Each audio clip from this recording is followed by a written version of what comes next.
The morning she was cast out of the only home she had ever known, Ellie Whitfield stood barefoot on the pine floor of her uncle's office and counted the coins he had placed in her palm. There were $4 silver, a thin fold of paper bills, and a single copper penny that had been polished by the sweat of many pockets before it had come to rest in hers. $87. That was the number Warren Whitfield had written across the top of the ledger page, underlined twice, and blotted with a strip of green felt.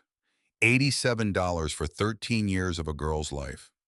$87 for the daughter of the brother he had buried in a pine box during the fever year and had never once spoken of again. She did not cry. She had learned before she was 7 years old that tears in that house drew nothing but a raised eyebrow and a lecture on the weakness of women who had not been born to hard country. So she stood there in her mended calico dress with the coins warming in her hand, and she looked at the small brass compass in her pocket, and she thought of the road east, and she thought of her father, and she said nothing. But this is not the story of a girl who was thrown away.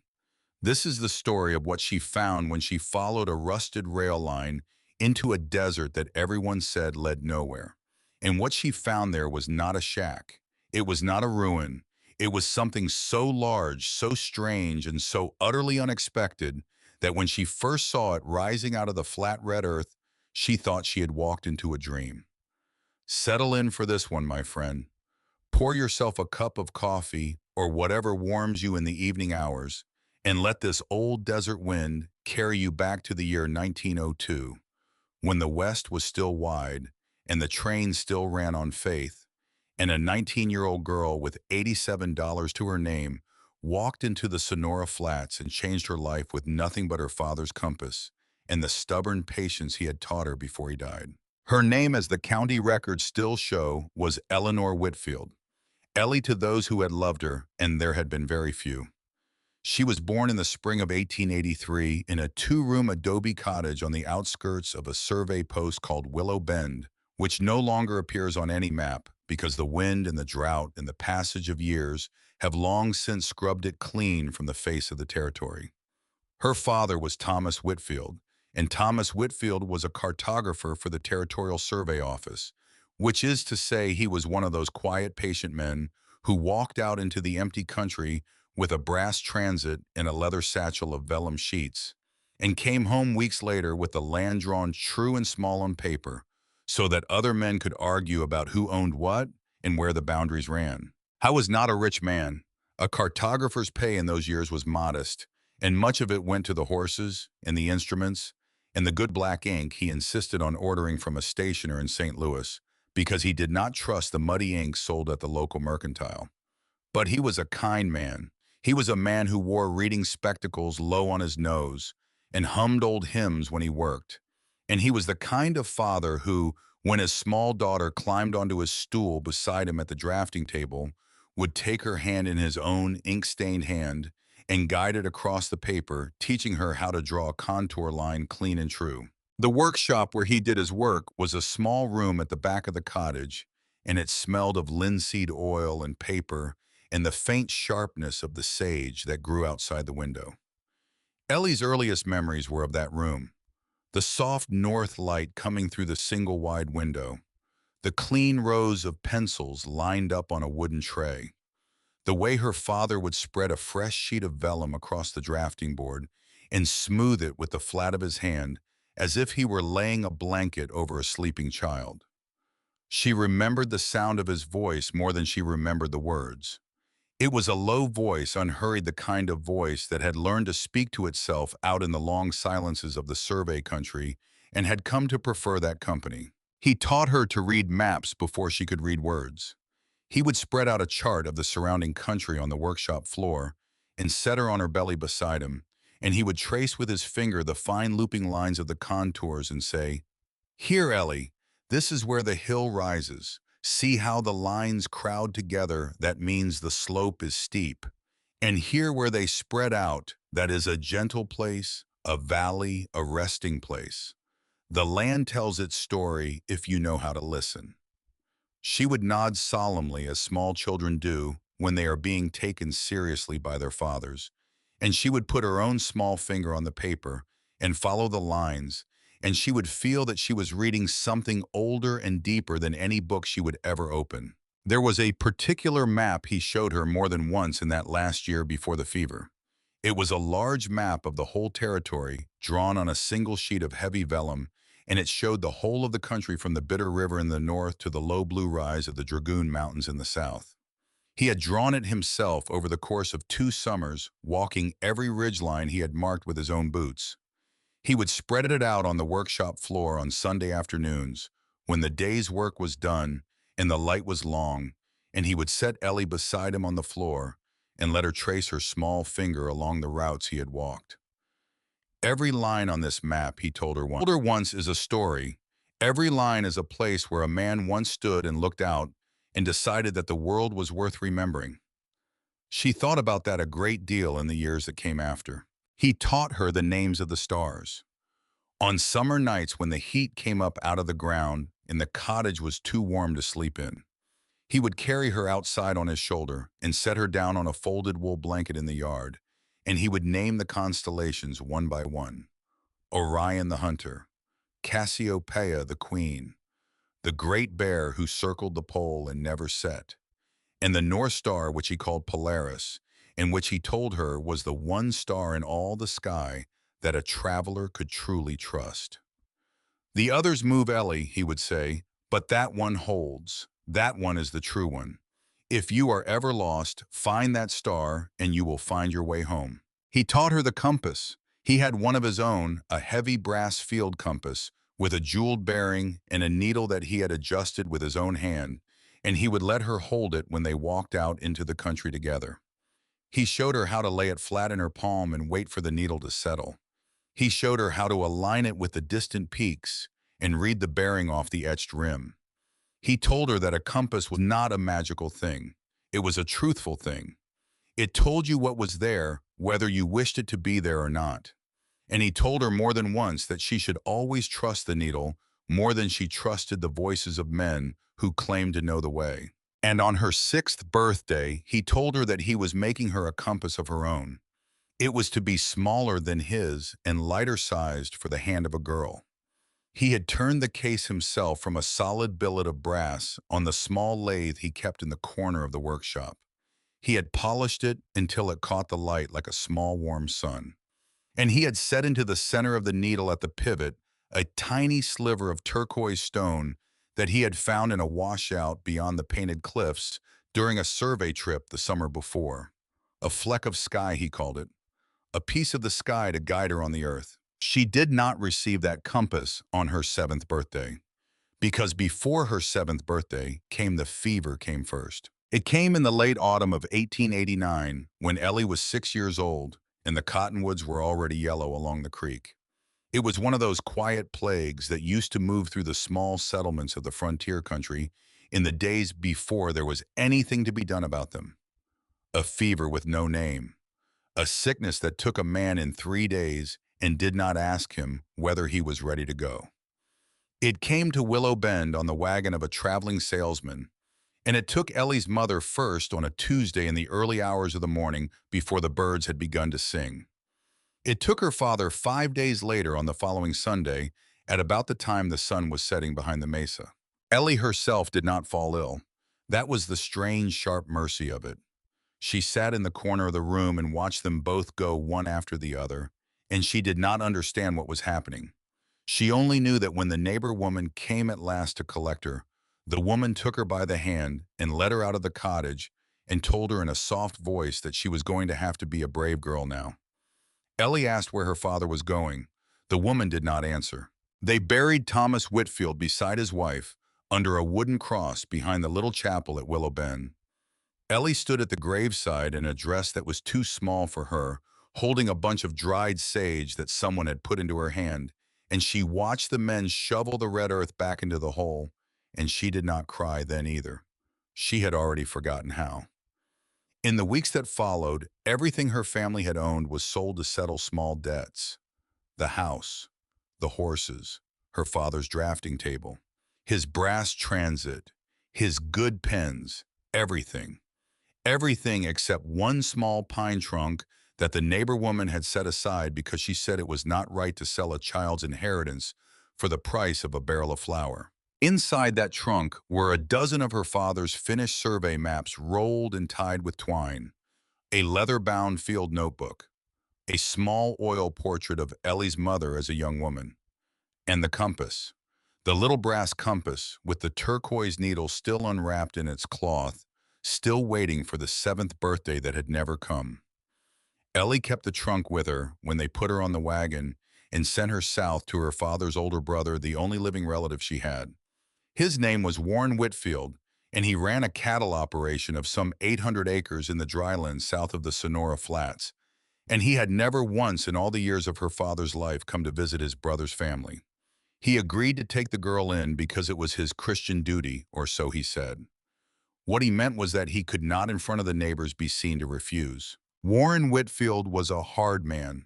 That is the best way to describe him, and it is also the only fair way because he did not pretend to be otherwise. He was a rancher in the old sense of the word, a man who had built his herd from a handful of stolen mavericks in the years after the war, and had grown it through blood and drought, and the ruthless application of a clear-eyed will into one of the largest operations in the county. He measured the world in acres and in head of cattle. He measured his workers in the amount of daylight they were willing to burn. He measured his own life so far as anyone could tell in the closing entries at the bottom of his leather ledger book, which he kept on a shelf beside his bed as other men might keep a Bible. His wife Ellie's aunt was a woman named Cordelia. She had been pretty once in the pictures. Now she was thin, and her mouth was thin, and her hands were red from the constant scrubbing that a ranch house demands. And she looked at Ellie with the tired, distant look of a woman who has been asked to carry one more burden than she can rightly manage. She was not cruel, she was simply used up. There was nothing left in her to give to a small girl who was not her own. They did not put Ellie in the main house. That was decided within a week of her arrival. There was a line shack on the northeastern edge of the property a half-mile from the main compound built originally to house a herder during the summer grazing. It had a small stove, a single cot, a wash basin, and a window that looked out across the flats toward the distant rise of the Calico Range. Warren Whitfield informed his niece in a tone that admitted no discussion that this was to be her room. She would take her meals in the bunkhouse with the hands when the work permitted, and in her shack when it did not. She would earn her keep like any other soul on the property. She was 6 years old. The first winter she spent in that shack was the hardest.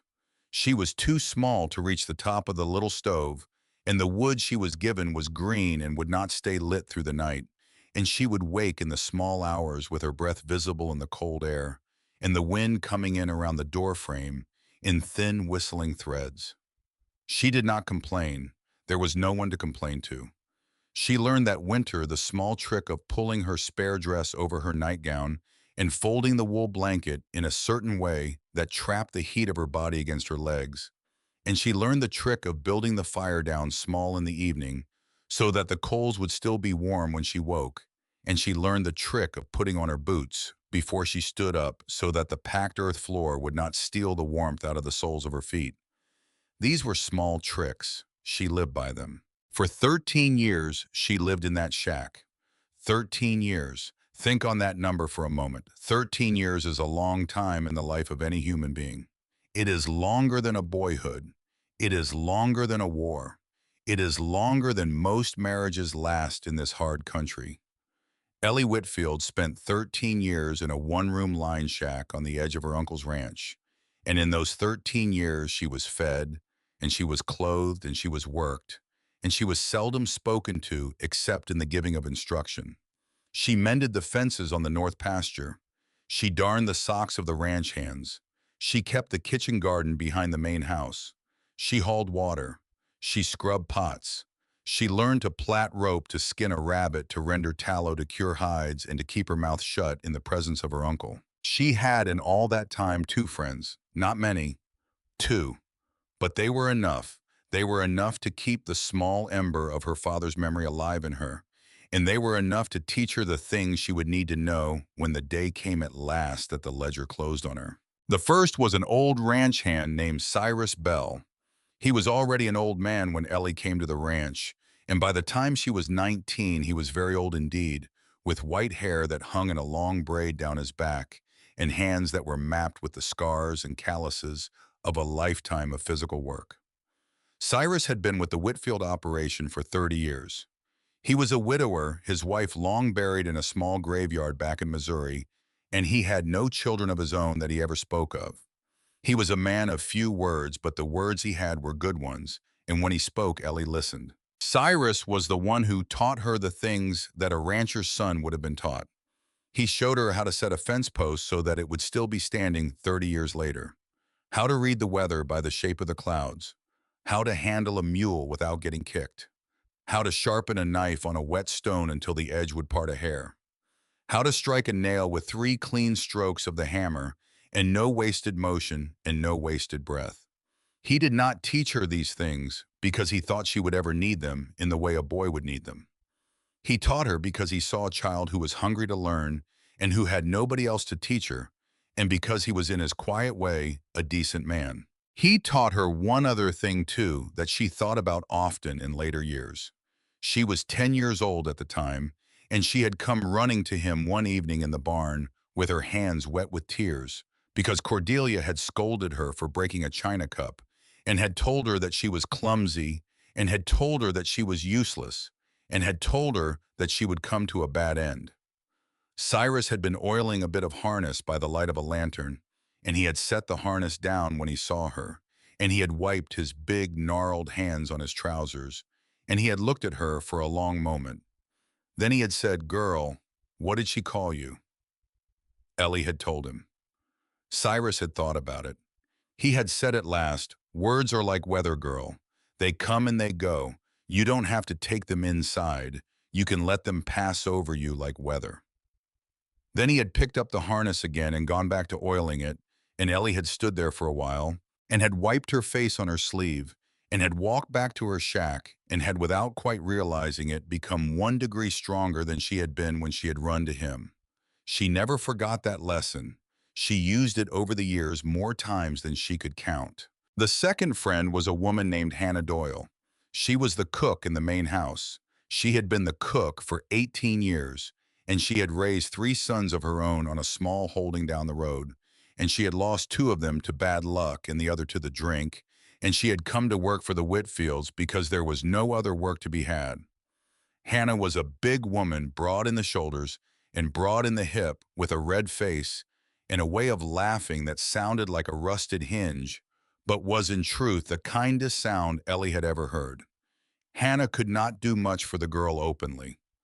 Cordelia watched the kitchen too closely, but now and then on the coldest mornings of winter when Ellie came in from her chores with her hands blue and her teeth chattering, Hannah would slip her a piece of hot bread wrapped in a clean rag, and she would say in a low voice, "Warm your hands on that child and don't let her see you."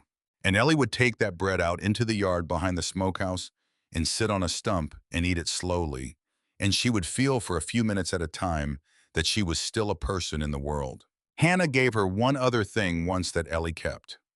It was on a cold February morning when Ellie was 15 years old, and Hannah had caught her weeping quietly behind the smokehouse because she had been carrying the memory of her mother's face all morning, and it had suddenly, for no reason she could name, become too heavy to carry.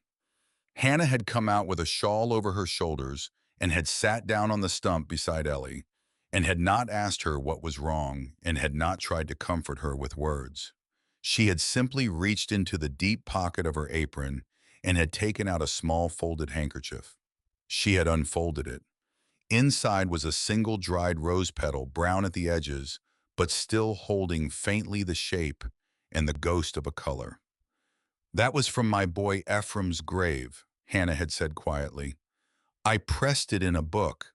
I have kept it 15 years. She had folded it back into the handkerchief. She had put it into Ellie's hand. "You take it, child. You keep it. When the missing gets too big, you hold something small in your hand, and you remember that other people have missed people too, and they have gone on missing them, and they have still gotten up in the morning." Ellie had kept that handkerchief in her pine trunk with her father's maps for 4 years. She still had it folded flat on the morning she walked out of the ranch. Those were her 13 years, the bread from Hannah, the lessons from Cyrus, the weight of the brass compass in her pocket, which she carried with her every day and every night, and which she never once showed to another soul on the ranch. Some things her father had taught her are for you alone. Some things you keep, some things you carry. And then, in the late spring of the year 1902, on a Tuesday morning that had begun like any other Tuesday morning in the 13 years of her life at that ranch, Warren Whitfield called for her from the porch of the main house and told her in a voice that carried across the yard to come into his office. She was in the garden when the call came. She was pulling weeds from the onion row and her hands were black with the good damp earth. And she stood up slowly and wiped her hands on the front of her apron and looked at her uncle across the yard. He was standing on the porch in his shirt sleeves with his hands on his hips, and he was not looking at her. He was looking past her out at the flats. That was how she knew, even before she reached the porch, that something was coming. She washed her hands at the pump. She untied her apron and hung it on the nail by the kitchen door. She walked through the cool of the main house past the parlor where Cordelia sat sewing without looking up and down the hall to the office at the back. The door was open. Warren was already inside, standing behind his heavy oak desk with a manila envelope in front of him, closed its flap tucked under. He did not offer her a chair. He did not need to. There was no chair for her. Eleanor, he said, and he used her full name, which he had used perhaps a dozen times in 13 years, sit down. She looked at him. There was no chair. He looked at the space where a chair should have been, seemed to notice for the first time that there was none, and did not move to correct it. He waved a hand dismissively and simply said, "Never mind. Stand there. This won't take long." And it did not take long. He explained it to her in the clean, dry, professional tone he used with cattle buyers and with the men from the bank. He had sold the northeastern parcel of the ranch, the parcel that contained her line shack, the parcel that had been for 13 years the only home she had known. The buyer was a speculator, he said, and the buyer wanted the land clear and vacant on the day of closing, which was to be the following Monday. He had therefore no further use for her presence on the property. His own son Robert was to be married in the fall, and Robert's bride would be taking over the management of the household gardens, which had been Ellie's principal responsibility. Her position, he said, had become redundant. He said the word redundant slowly, as if he wanted her to hear it clearly. Redundant. He gestured to the envelope on the desk. Inside, he said, was the sum of $87. He had calculated it with care. $50 was the inheritance her father had left for her, a small life policy that Thomas Whitfield had taken out in the year before his death, and which Warren had held in trust for her all these years, minus certain administrative deductions, which he did not itemize. The remaining $37 was what he considered a fair final settlement for her years of labor. He noted without any change in his voice that room and board over the same period had been more than sufficient compensation for the ordinary value of her work, but that he was choosing out of family feeling to add the $37 as a gesture. He used the word gesture. He did not use the word wage. Ellie stood there. Her hands were clasped behind her back the way Cyrus had taught her to stand when she was being spoken to by a man who held her livelihood in his hand. She listened. She did not interrupt. She did not weep. When he was finished, he pushed the envelope toward her across the polished surface of the desk. She stepped forward. She picked up the envelope. She opened it because she wanted him to know she was not afraid to count it in front of him. And she counted the 4 silver dollars and the paper bills and the single copper penny that had somehow ended up in the mix. $87. Exactly. She refolded the envelope. She looked up at her uncle, and she said in a voice that was as steady as the needle of her father's compass one word: "Thank you." She said it because she wanted to see if he would flinch. He did not flinch. He nodded once the way a man nods when a piece of business has been concluded to his satisfaction, and he told her that she had until sunrise the day after next to collect her things and leave the property. Then he sat down at his desk and opened the ledger book, and he began to write, and the meeting was over. She walked out of the office. She walked out of the main house. She walked back to the shack that had been her home for 13 years. And when the door was closed behind her and the latch was down and there was no one to see, she stood in the center of the small room with the envelope in her hand, and she allowed herself for one single moment to feel it, the full weight of it, the full, cold, clean, terrible clarity of what had just been done to her. And then she set the envelope on the little pine table by the window, and she began to pack. That would have been the end of it. That would have been the entire story of Ellie Whitfield, dismissed at 19 with $87 in a canvas sack, if not for two things that happened that night. Two small things, two hinges on which her whole life turned. The first happened after sundown. She had finished her packing. There was very little to pack: a spare calico dress, a wool blanket that Cyrus had given her one Christmas folded neatly at the bottom of the sack, a small whetstone, a sturdy folding knife, a bar of yellow lye soap, a tin cup, a worn deck of playing cards that Hannah had passed to her one summer when the boredom had grown too heavy to bear, a packet of dried jerky, and a small cloth sack of cornmeal. Hannah's small handkerchief with the pressed rose petal folded and refolded, and the pine trunk with her father's maps, which she could not take with her, but which she had opened one last time to look through, as one might look through a photograph album on the eve of a long journey. The sky outside had gone a deep bruised purple, and the coyotes had begun their evening singing out on the flats. She had lit no lamp. She was sitting on her cot in the near dark with the trunk open in front of her when she heard voices coming from the direction of the main house. Now the shack was a half-mile from the main compound. Voices did not as a rule carry that far.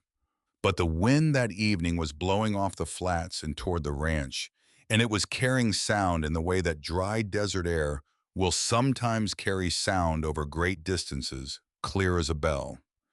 She heard her uncle's voice first. She knew it at once. And then she heard another voice, a voice she did not know, a man's voice, cultured and low, with the flat clipped cadence of the East. She stood up. She went to the window. She could see from the window the small yellow square of light that was the window of her uncle's office. She could see two silhouettes moving inside, and she could hear on the wind fragments of what they were saying. She heard the word calico. She heard it 3 times. She heard the phrase water rights spoken by the stranger in that cultured Eastern voice in a tone of some satisfaction.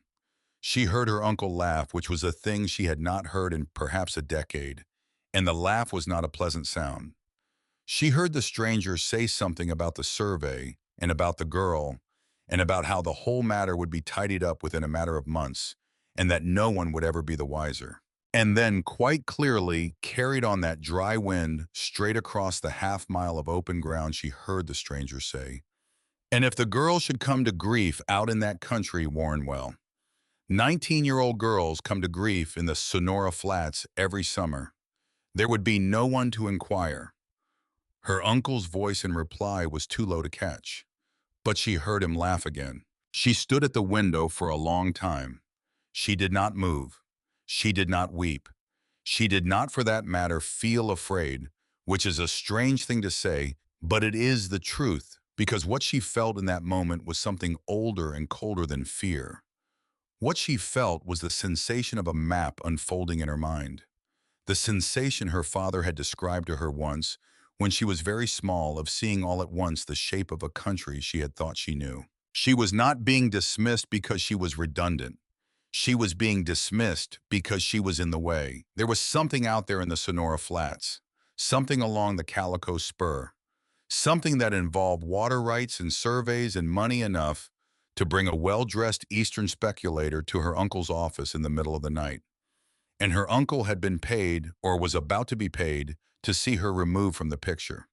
And if she should die out there in the country, he was sending her towards so much the better. There would be no one to inquire. She stood at that window until the light in the office went out, and the stranger's horse could be heard trotting away down the road to town, and the silence of the desert came back down over the ranch like a heavy blanket. Then she turned back to the room and she lit her small stub of candle, and she sat down on the cot beside the open trunk and she picked up the compass. She had held that compass 10,000 times in 13 years. She knew every ridge of the knurled brass rim, every faint scratch on the glass face, every small imperfection in the turn case. She had never once in all that time thought of the compass as anything but what it appeared to be. A field compass, a gift from her father, a memory made solid small enough to hold in her hand. But now, sitting in the near dark with the candle guttering and the coyotes singing and her uncle's laugh still ringing in the back of her mind, she found herself looking at the compass differently. She turned it over. She looked at the back of the case. The base was a smooth, slightly domed disc of polished brass, and there was at the very center of that disc a small circular seam. She had noticed the seam before, of course. She had thought it was nothing more than the joining of the base to the wall of the case, a routine feature of the turner's work. She pressed her thumbnail into the seam. She twisted gently, and the base, which she had thought for 13 years was a solid piece of brass, moved.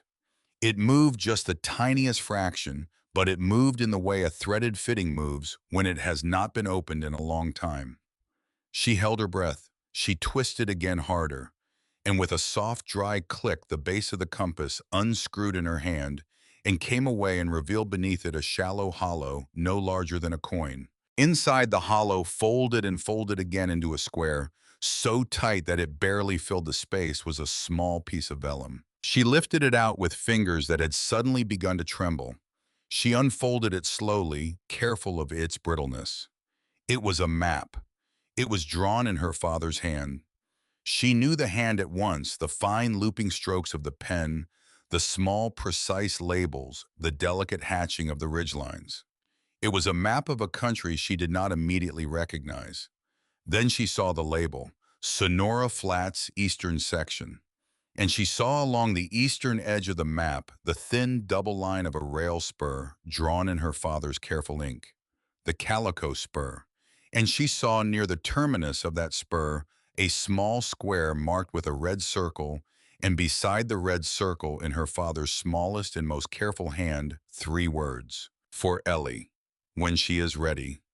She sat there in the dark for a long time.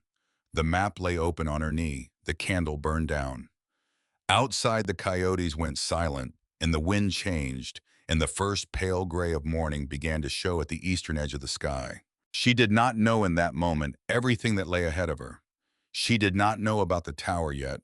She did not know about the box under the hearthstone, or the letter from a woman she had never met, or the hidden town in the canyon, or the son who had been mourned as dead. She did not know that in 3 weeks' time, she would be standing on a rise in the flats, looking up at the strangest and most beautiful things she had ever seen. She did not know that in 6 months' time her uncle would come to her door on a horse thin with drought, and that she would have to decide in that moment what kind of woman she had become. She knew only 3 things. She knew that her uncle had lied to her. She knew that her father had loved her and had left her something and had trusted her to find it. And she knew that the road east along the rusted line of the Calico Spur was no longer a road into nowhere. It was a road home. She left the ranch before sunrise the next morning. Not the following day, as her uncle had permitted. The following morning. She wanted to be gone before the household woke. She did not say goodbye to Cordelia because there was no goodbye to say. She stopped at the bunkhouse only long enough to slip a folded scrap of paper under the door of Cyrus Bell's small room, on which she had written in careful pencil only 2 words: "Thank you."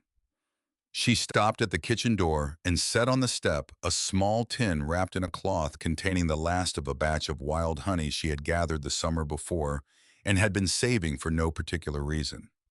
She left it for Hannah. She did not sign it. Hannah would know. Then she shouldered her canvas sack, and she settled her father's compass in her right pocket and the folded map in the inside pocket of her jacket close to her heart, and she walked out of the yard and down the long dirt track toward the main road, and she did not look back. The road to Purgatory Springs ran roughly east across the dry lands, some 30 miles as the crow flies, but nearer 40 on foot, and Ellie walked it in 2 long days. She kept to the shoulder where the walking was easier, and she rested through the worst heat of the afternoons, in whatever shade she could find, and she drank sparingly from her water skin, because Cyrus had taught her that a body dies not from the lack of water, but from the panicked overuse of what water it has. She slept the first night in the shelter of a shallow arroyo with her canvas sack for a pillow and the wool blanket over her shoulders. She heard the coyotes again closer this time. She was not afraid. She thought about her father a great deal on that walk. She thought about the compass and the map and the way he had turned the case himself on a small lathe, and the way he must have known when he closed the little hollow with its folded vellum inside that he might not be there to open it with her.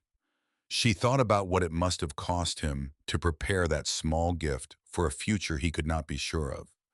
She thought about her mother, whose face she remembered less clearly with each passing year, whose voice she remembered not at all. She thought about the shack she was leaving and the shack she was walking toward, and about the way a life could be measured in the end, in the small rooms one had passed through. She walked and she thought, and by the time the second sunset came, the road had become in her mind less a distance to be covered than a slow reading of a page. On the second afternoon, she came over the last rise and saw Purgatory Springs laid out below her in the shimmering heat. It was not much of a town. It was a scatter of false-fronted buildings along a single wide street, a livery stable, a mercantile, a saloon or two, a small chapel with a crooked bell tower, and at the far end of the street, a squat one-story adobe building with a hand-painted sign above the door that read, Territorial Land Office. That was the building she wanted. She walked down the street with her sack over her shoulder and her eyes forward. Men watched her from the porches. She was used to being looked at. She let it pass over her like weather. She stopped at the pump in front of the livery and refilled her water skin. She ate a strip of jerky. She smoothed the front of her dress with the flat of her hand. Then she walked to the land office and pushed open the door. The office smelled of paper and old cigar smoke, and the faintly sour scent of a man who did not bathe often. Behind a long wooden counter at a high desk sat the territorial land clerk. His name, according to the small brass plate on the counter, was Mr. Prescott. He was a man of perhaps 45 with a thin, sharp face and a stained gray vest. And he had the general appearance of someone who had once had ambitions and had long ago put them aside in favor of small, quiet cruelties toward those less powerful than himself. He looked up when she entered. His eyes moved over her from her dusty boots to her sun-browned face, and his mouth pulled into a small, tight, unpleasant smile. "Help you, miss," he said. "I would like to purchase a parcel of land," she said. He looked at her for a long moment. Then he laughed. It was a short, mean laugh, the kind of laugh a man laughs when he is enjoying himself at another person's expense and does not care that they know it. He set down his pen. He stood up.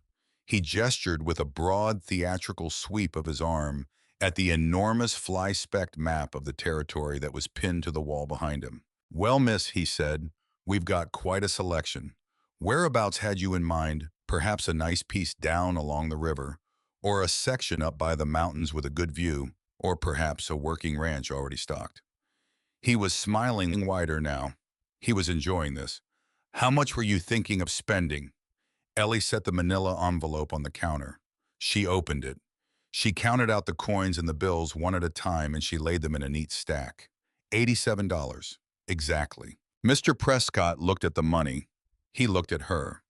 The smile did not entirely leave his face, but it changed. It became a smaller, colder smile. $87, he said. He drew the words out. $87. Well, well, miss, I'm afraid the selection at that price is somewhat limited. In fact, at that price, I'm afraid the selection is essentially the parcels no one else in the territory has been willing to take off our hands. He tapped the map. The good land missed the land with water on it, or grazing or timber, that land is gone. Bought up years ago by men who understood its value. What's left at your price point is mostly well. He made a small, delicate gesture with his hand. Alkali, rock, desert. "I understand," Ellie said. "Do you?" Mr. Prescott said. It was not a question. "Do you truly? Well then, miss, perhaps you'd like to look at what we have." He walked along the counter slowly, letting her wait. He pulled a heavy ledger from a shelf. He set it on the counter and opened it. He turned pages. He hummed a small, tuneless hum. She realized, drawing out the moment. He was going to offer her something worthless, and he was going to enjoy the offering. At last, he stopped on the page. He tapped it with a finger. "Here we are," he said. "Yes, this one might do. Lot 73 Calico Spur Survey, 5 acres, out on the eastern flats along the old rail line. There is a structure on it according to the survey notes. A signal shack. Derelict, of course. The property has been on our books for over 10 years, miss. In all that time, no one has been willing to pay so much as the filing fee to take it off our hands. It is in the professional judgment of this office essentially worthless. But it is available. The price of the deed and the associated filings comes to." He ran his finger down a column. $86.50. He looked up at her. His smile had returned wider than before. He was expecting her to refuse. He was expecting her to protest, to bargain, to walk out.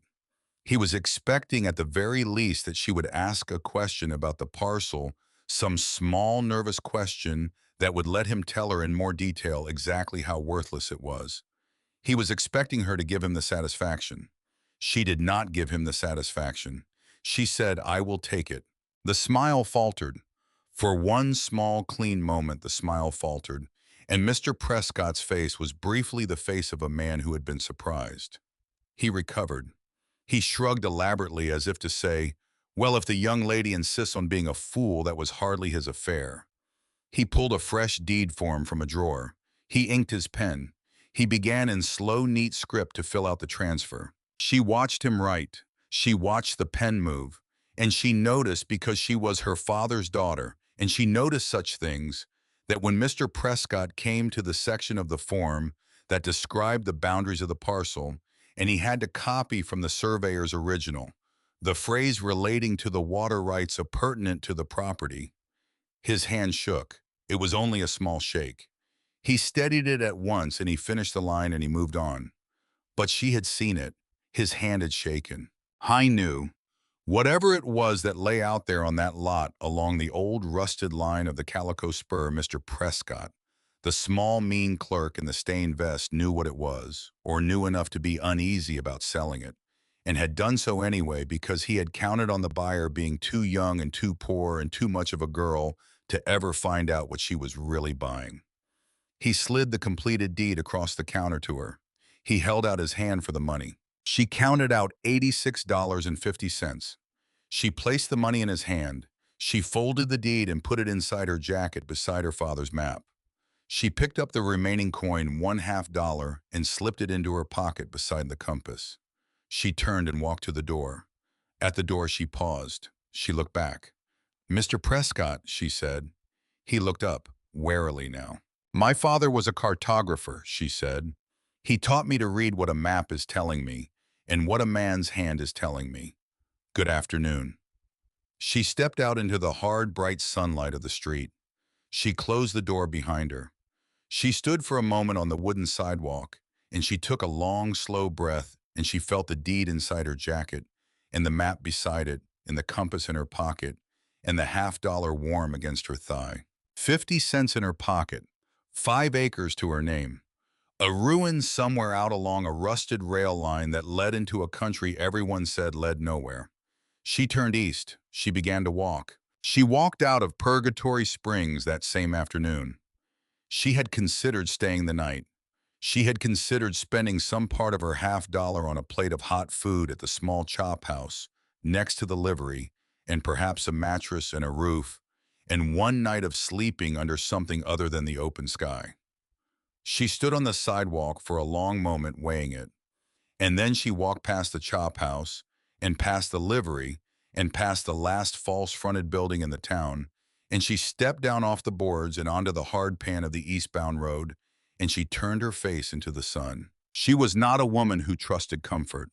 13 years in a line shack had taught her that comfort was a thing borrowed on short terms and always repaid at interest, and that a person who owned nothing was safest when she needed nothing. She still had $87 of value in the world. It was 5 acres of desert in a piece of paper. It was less than most, but it was hers, and she wanted to stand on it before the sun set on another day of her life. The rusted rails of the Calico Spur ran a quarter-mile south of the road, and she cut across the sage to meet them. She walked between them on the wooden ties, matching her stride to the spacing, the way she had learned to do as a girl, walking behind her father on the survey line. The ties were sun-cracked and gray. Weeds pushed up through the ballast. In places, the iron had heaved and settled, and the rails ran wavy and out of true like a line drawn by a hand that had begun to shake at the end. But they ran east, and they ran so far as her father's map was concerned, straight toward the small red circle he had drawn for her 13 years ago in the light of his workshop lamp. She walked until the sun set behind her and threw her long, thin shadow ahead of her along the ties. She walked until the desert cooled and the stars began to come out one by one.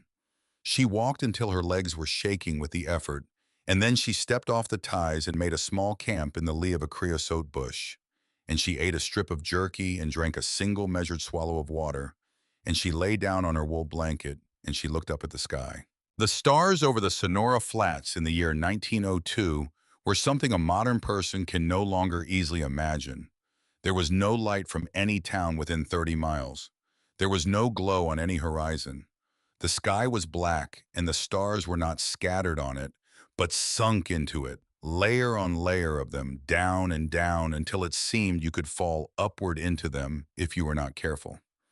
Her father had once told her that the ancients believed the stars were the lanterns of the dead, held up by those who had gone before to guide the living home. He had said he did not know if this was true, but that he liked to think of it that way. She thought of it that way now. She found the North Star. She found Polaris, the one that held. She looked at it for a long time, and she felt her father's hand on her shoulder, the way she had felt it 1,000 times when he had carried her out into the yard to name the constellations. And she closed her eyes, and she slept. She woke before dawn. She drank another measured swallow of water. She rolled her blanket. She started walking again while the eastern sky was still the color of an old bruise. She walked all through the cool of the early morning, and she rested in the shade of a red rock outcropping through the worst of the noon heat, and she walked again through the long, slanting light of the afternoon, and by the time the second sunset came, she had covered by her own reckoning some 20 miles. On the map her father had drawn, the small red circle sat perhaps 25 miles east of Purgatory Springs, which meant that on the morning of the third day, if she rose early and walked steady, she would come to it. She did rise early. She did walk steady. And on the morning of the third day, at a little past 9 o'clock, when the sun had climbed well above the horizon behind her and the shadows had shortened around her feet, she crested a low rise in the flats and she stopped walking. She stopped walking because she had seen it. It stood some 3/4 of a mile ahead of her alone in the middle of a wide flat pan of red earth, and it was so large and so wrong for the country around it that for one long moment her mind refused to process what her eyes were showing her. She stood on the rise and stared. She did not move. She did not speak. The wind lifted the hem of her dress and dropped it again. A hawk turned in the sky above her and cried once thin and far. It was a water tower. But to say only that it was a water tower is to say nothing at all. This was not the small wooden trackside tank a person might see at a whistle stop in the plains country, the kind with the sagging plank sides and the tin spout that the fireman swung down over the tender when the locomotive drew up under it. This was a monster. This was a work. This was a cathedral of iron standing alone in a landscape that had no cathedral and no need of one. It was, she guessed later, when she had learned to measure such things, some 60 feet tall from the ground to the peak of its conical roof. The main tank was a great round cylinder of riveted cast iron plates, black once, and now weeping long streaks of red rust down its sides, like a face that had wept and never wiped itself clean. The tank sat on 4 immense iron legs, each leg a lattice of cross girders bolted together at intervals with rivets the size of a man's fist. The legs splayed slightly outward at the base and were set into square concrete pads sunk deep into the desert floor. Between the legs and the shadow of the tank ran a network of pipes and a great iron ladder that climbed all the way to a small railed platform circling the top. There was a spout folded back against the tank like the arm of a sleeping thing, and a long-handled cast counterweight hanging from a chain ready to swing the spout outward and down over a train that had not passed in 20 years. And painted on the flank of the tank in tall block letters that the desert sun had faded from black to the color of dried blood were the words she could just make out from the rise where she stood. Calico Spur Railway Co. And below that smaller, 1876, she stood on the rise for a long time. The wind blew steadily out of the south, and it moved through the lattice of the iron legs with a low humming sigh, the way wind moves through the strings of a piano when the lid has been left open. The tower was so out of scale with the flat, empty country around it that it seemed almost to be floating. It seemed almost to have been dropped there by a hand from the sky and forgotten. There was nothing else. No town, no road, no fence. Nothing but the tower and the two thin rusted lines of the spur running past it, and off to one side, tiny and cowering in the enormous shadow of the great iron thing, a small dark shape that she took after a moment to be a building. A shack. Her shack. She began slowly to walk down the rise toward it. The closer she came, the larger the tower grew. It is one thing to see such a structure from 3/4 of a mile off standing on the horizon like a distant idea. It is another thing entirely to walk beneath it. When she came at last to stand at the base of one of the four great iron legs, she had to tip her head back so far to see the peak of the roof that she nearly lost her balance. The tank blotted out a large piece of the sky. The rivets seen from this close were the size of her fist, and each one had a small ring of rust bleeding out from around it, so that the whole tank was patterned with dark red circles like an old smallpox.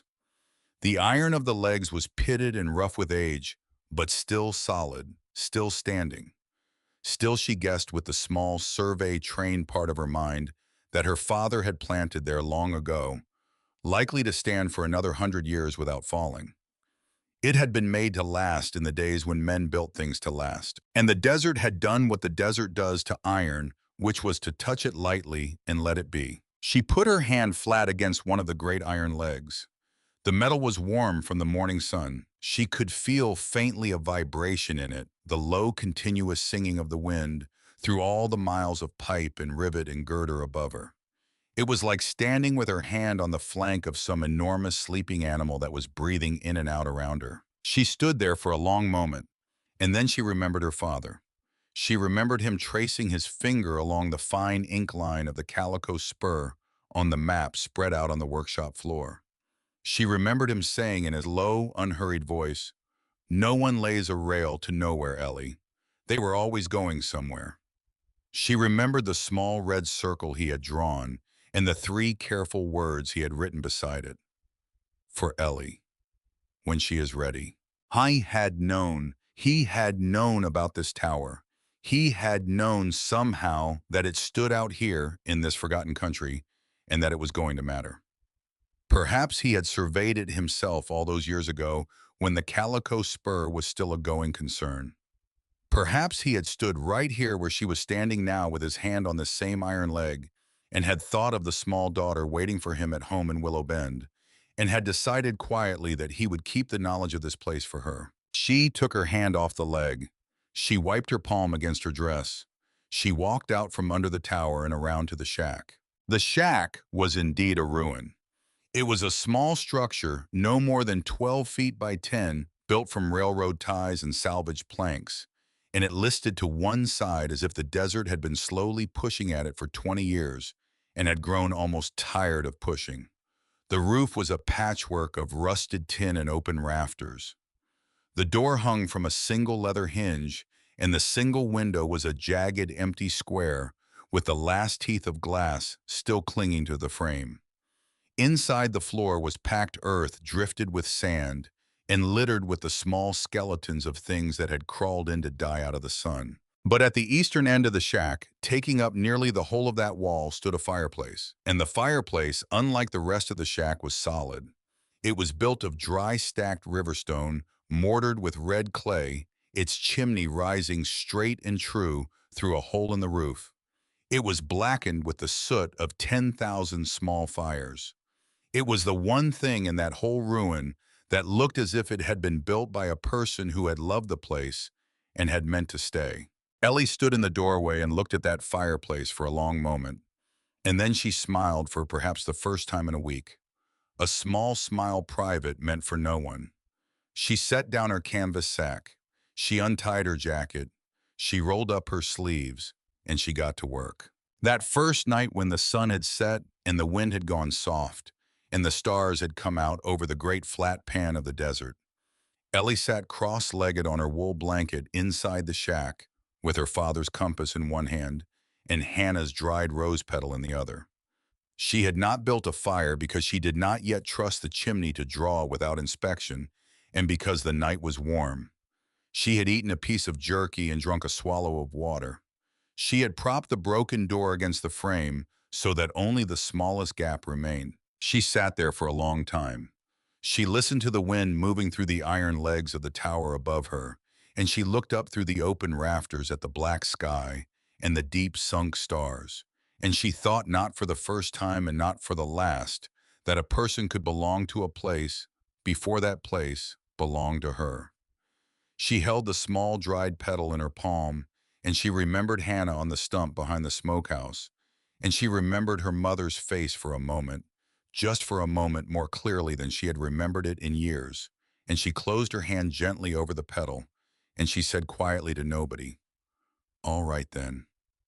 That was all she said.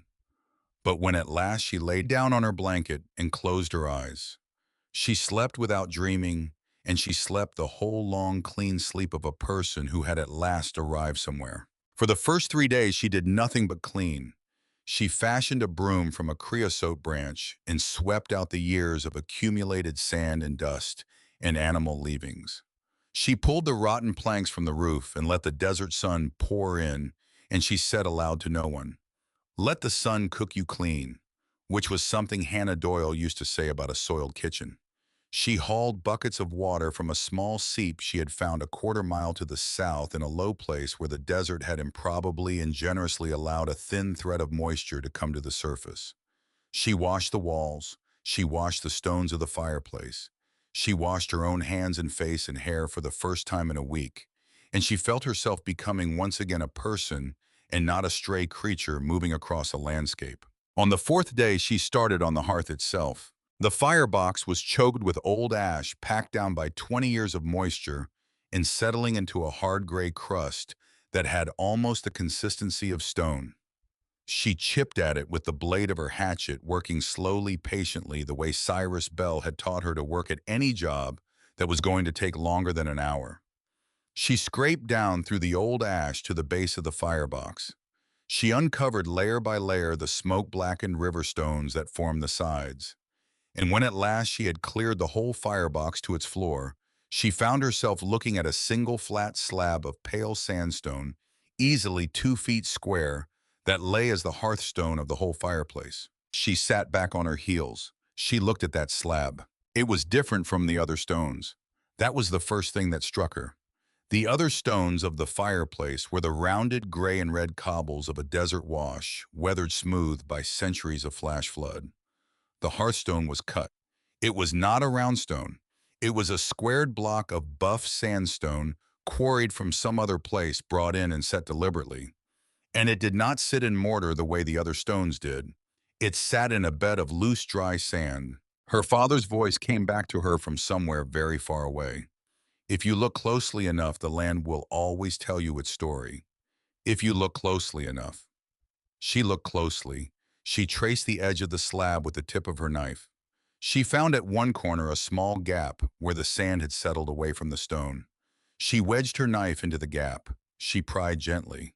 The slab moved. It moved not by much, but it moved. It shifted on its bed of sand with the faintest whisper, the way a lid shifts on a well-made box.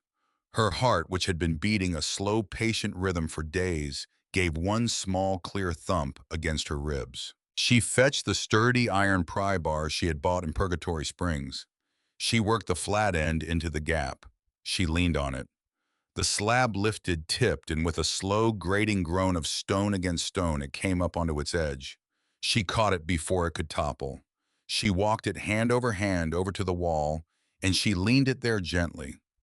Then she went back to the fireplace, and she knelt down and she looked into the hollow beneath. It was a small excavation in the earth, perhaps 8 inches deep, perhaps a foot square, its walls squared and neat, its floor tamped hard.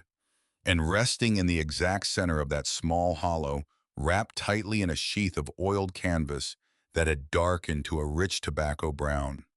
With the passage of years was a rectangular tin box about the size of a loaf of bread. She lifted it out with both hands. It was heavy, heavier than she had expected. She carried it to the small pine board she had set up as a table by the window, and she laid it there in the pool of morning light, and she sat down on the empty crate she had been using as a stool, and she stared at it. For a long moment she did not open it. She simply looked. She thought of the person who had wrapped this canvas and set this box in this hollow and laid this hearthstone back over it. She thought of the hands that had done that work. She thought of the reason a person does such a thing. A person hides a box in a hearth because they mean to come back for it, or because they cannot take it with them, or because they wish it to be found in time by someone who might need it. She unwrapped the canvas slowly, its old folds cracking softly under her fingers. The tin box beneath was plain of the sort that had once held tea or ship's biscuit. Its clasp was a simple hook. She lifted the hook. She raised the lid. The contents had been packed with an extraordinary neatness, as if by a person who had believed that neatness was itself a form of respect toward whoever would one day find them. The topmost object was small and dark and lay wrapped in a scrap of soft flannel. She lifted it out. She unwrapped it in her palm. It was a wooden bird, a finch, she thought, or perhaps a sparrow, no more than 2 inches long from beak to tail, carved from a single piece of dark walnut. Its lines were simple, worn smooth by the polishing of many years of a hand that had turned it and turned it. There was a small chip out of one wing where the wood had once caught against something and split. It had been mended with a drop of pitch and left to be as it was. She held that little bird for a long moment in her open palm. She did not know why it moved her. She had not yet read a single word of what lay beneath it. And yet the small dark shape of it in her hand, the patience of the carving, the mended wing, the sense of a stranger's love pressed into the wood over long, slow years, made her throat close, and made her eyes burn, and made her set the bird gently down on the pine board before she could disgrace herself by weeping over a piece of carved walnut belonging to a person she had never met. She looked back into the box. The next layer was paper, a folded letter, its cream-colored sheet gone yellow at the edges, its wax seal long since broken, its careful, precise script showing through the fold. She lifted it out and set it beside the bird. She did not open it yet. Some things you save. The next layer was oilcloth tied with twine dense and heavy. She lifted this out as well. She untied the twine. She unfolded the oilcloth, and she looked down at a tight, neat stack of coins and bills. She counted them slowly, laying each piece out in a row on the pine board. $20 gold pieces gleaming softly, 12 of them. $10 gold pieces, 6 of them. And a folded sheaf of territorial banknotes, crisp still despite the years which added up when she had counted them twice, to be sure to $130. She totaled the whole in her head. $430. $430. She sat back. She looked at the money in the light. She thought of the $87 her uncle had counted out into her palm, and she thought of the mocking laugh of Mr. Prescott, the land clerk, and she thought of the small, quiet stranger who had set this box in this hearth as if she had known that someone would need it, and she almost laughed. Almost, not yet.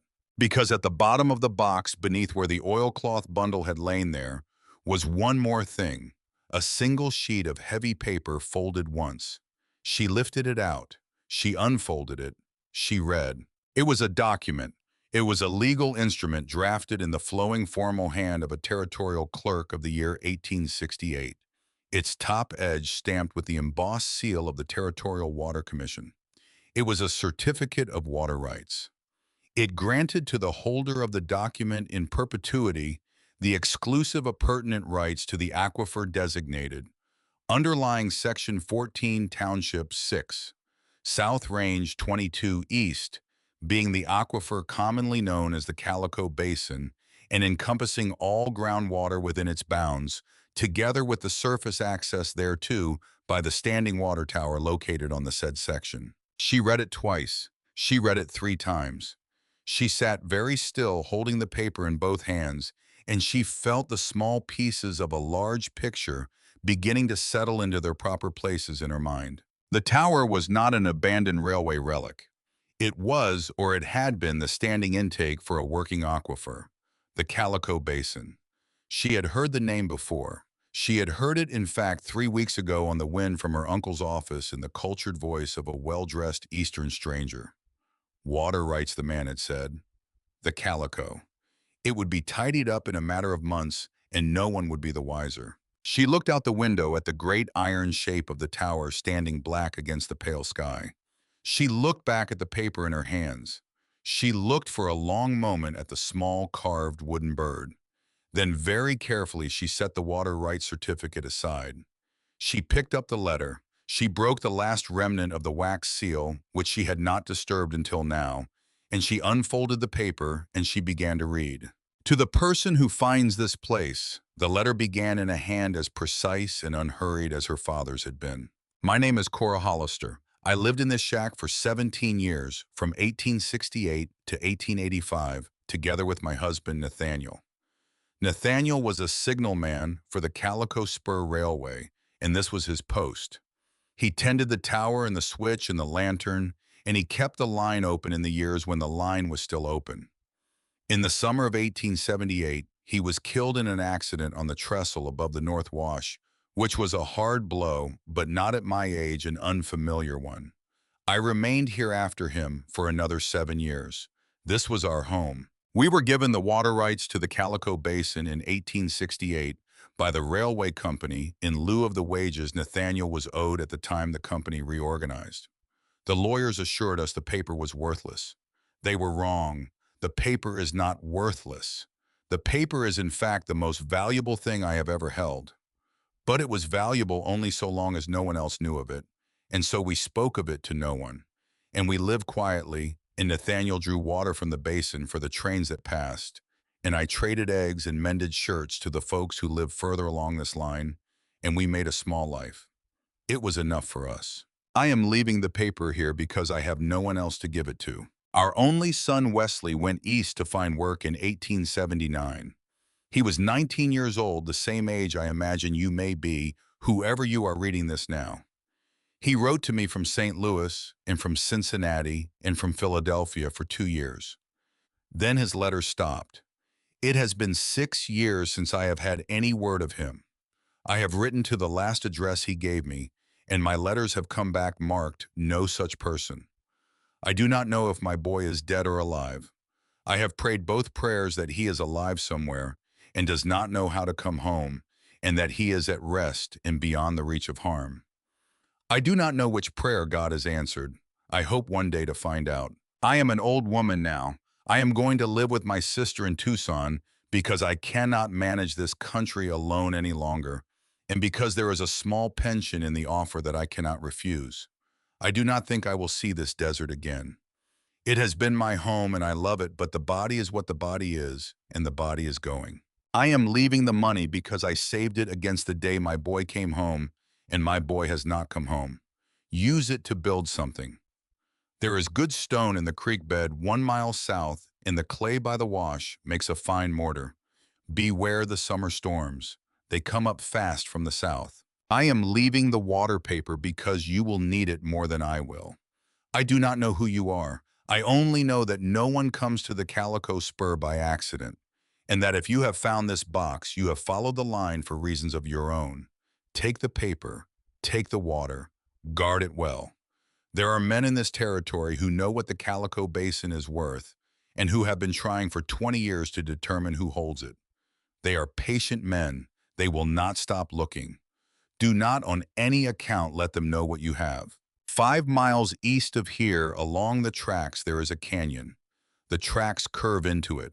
Follow them. In the canyon, there is a settlement called Calico Wash. It is not on any map.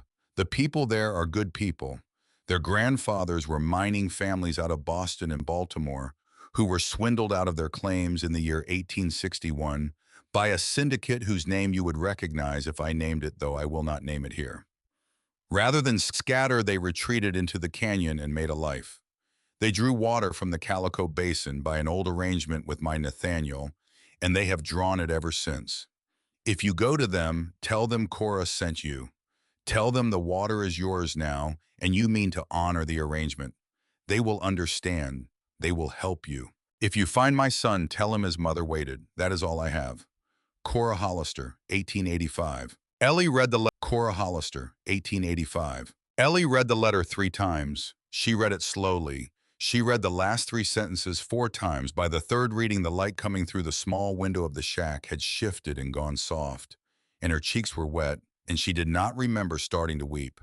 She was not weeping for herself. She was weeping for a woman she had never met, who had sat in this same room in the last hours of her time in it, and had folded a piece of paper and written on it the whole shape of a life, and had left it for a stranger. She held the small wooden finch in her palm again. She understood now what the bird had meant. Wesley had carved it. Wesley, her son. Some winter when he was a boy, maybe 8 or 9 years old, home from the schoolhouse, sitting by this hearth with a piece of walnut and a pocket knife. He had made it for his mother, and his mother had carried it in her apron pocket for 30 years, through the death of her husband and the loss of her boy and the slow, long silence of a life at the end of a rail line to nowhere. And she had left it here in the box on top of the money and the letter and the water rights because it was the thing she loved most.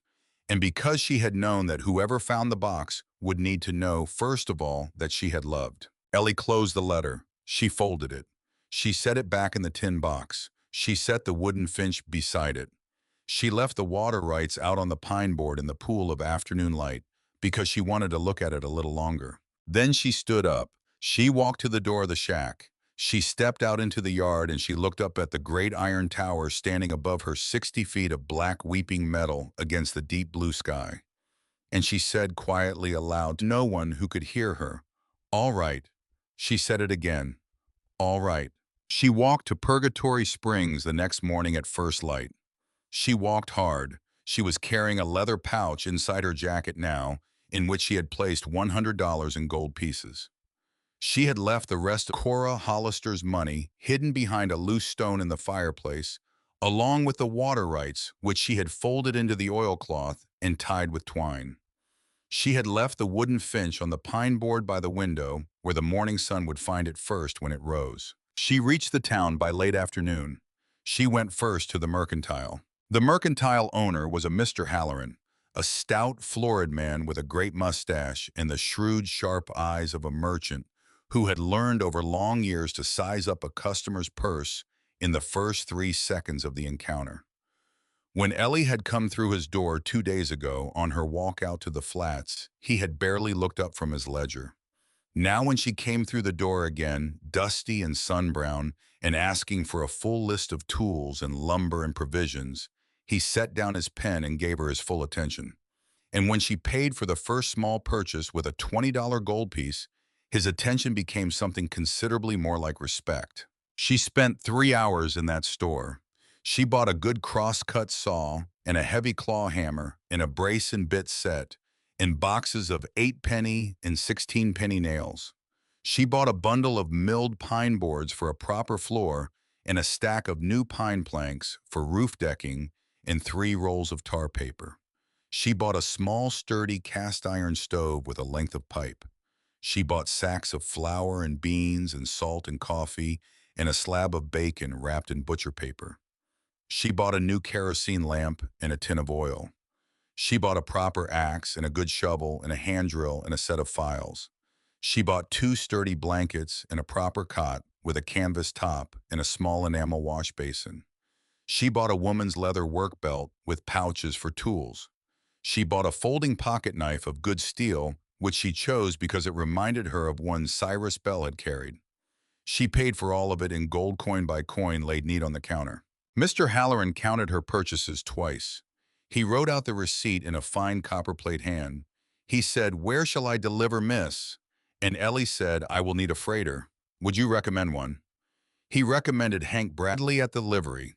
She was still standing at Mr. Halloran's counter tying the strings of her new leather work belt when the bell over the door jangled and a man stepped in behind her. She did not look at him at first.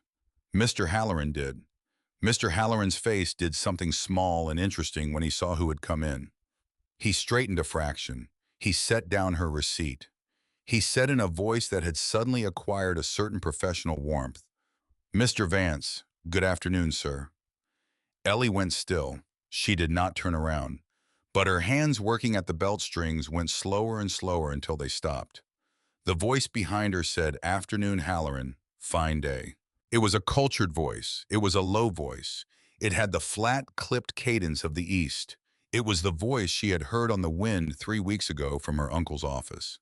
It was the voice that had said so calmly, so pleasantly, that 19-year-old girls came to grief in the Sonora Flats every summer. She turned around slowly. She turned around because she had decided in the space of the 2 heartbeats it took to turn that she would rather see this man's face than have him see the back of her head one moment longer. I was perhaps 45 years old. He was well dressed. He wore a dark broadcloth suit cut close to the body in the Eastern style and a small dove-gray waistcoat with a heavy gold watch chain crossing it. His boots were polished. His hat was in his hand.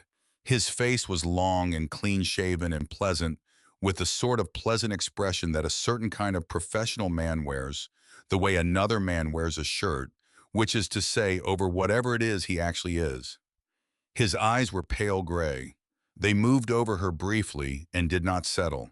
He did not recognize her. He had never seen her.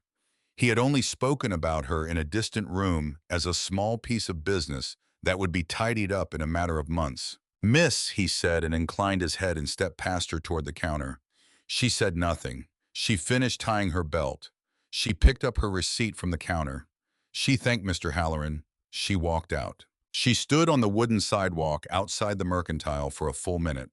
She breathed. She counted in her head backward from 10 the way her father had once taught her to do when she was frightened because a person who is counting cannot also be panicking, and the counting will hold the panic off long enough for the good work of the mind to resume. When she reached 1, she walked to the livery to find Hank Bradley. Hank Bradley was mending a harness in the small tack room at the back of the livery when she came in. He was a man of perhaps 62, with a face weathered the color of an old saddle and hands so thick and calloused that they looked as if they had been carved from the same hickory as the harness pegs. He wore a shapeless felt hat and a heavy canvas coat despite the warmth of the day. He looked up when she entered, and he said nothing, and he waited. She stated her business. She named the load. She named the destination. She named her price. He looked at her for a long time. He looked at her small frame and her worn dress under the new work belt and the $20 gold piece she had laid on the workbench as a deposit. He spat delicately into a tin can beside his stool. That's a lot of lumber for a girl on her own, he said. His voice was a low gravel rumble.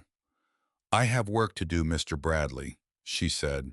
And the calico spur is a rough track, he said. I have walked it 3 times, Mr. Bradley, she said. I know what it is. He looked at her again, longer. Something in his face did a small, quiet thing that might in another man have passed for a smile. He picked up the gold piece. He weighed it in his palm. He put it in his pocket. Be ready at sunup, he said. They rode out at sunup. Hank Bradley's wagon was an old freight wagon with iron rim wheels and a team of 4 heavy mules, and it groaned under the weight of the lumber and the stove and the sacks. Ellie sat on the box beside Hank with her canvas sack on her lap and her father's compass in her pocket. They did not speak much on the ride out. Now and then Hank would nod at some feature of the country and say the name of it, and she would nod back, and that was all. He was, she saw, watching her. He was reading her the way she had learned to read the land. She let him read. When they came up over the last rise and the great iron tower rose into view against the pale morning sky, Hank Bradley stopped the mules. He sat for a long moment. He tipped his hat back on his head. Well, he said, I'll be a son of a gun. That was all he said. They unloaded together through the long, slanting light of the afternoon. Hank was strong in the deep, patient way of an older man who has never stopped working, and he moved the heavy timbers as if they were nothing. When it was done, the whole of Ellie's future stood in a neat, orderly pile in the shade of the tower's four great iron legs. Before he climbed back onto the wagon, Hank walked around the little shack, once slowly looking at it. He looked at the fireplace. He looked at the sagging roof. He looked up at the tower. "You'll want to set your main roof beam first," he said without looking at her. "Anchor it to the chimney stack. It's the solidest thing you've got." "Thank you, Mr. Bradley," she said. He touched his hat brim. He climbed onto the wagon. He turned the team. And as the wagon began to roll away toward the western horizon, he called back to her over his shoulder without turning around one more thing. "There's a man in town by the name of Vance," he said. "Fella from Boston. Sniffs around the land office a good deal. If he comes out this way, miss, don't you take him at his face. You mind me?" He did not wait for her to answer. He clucked to the mules. The wagon rolled on. She stood there until it was a small dark shape on the horizon, and then a smaller shape, and then nothing at all. Then she turned back to the shack, in the tower, in the great pile of her new life stacked in the iron shade, and she got to work. She worked for 2 weeks. She worked from sunup to sundown, and by the light of her new kerosene lamp for an hour or two after that.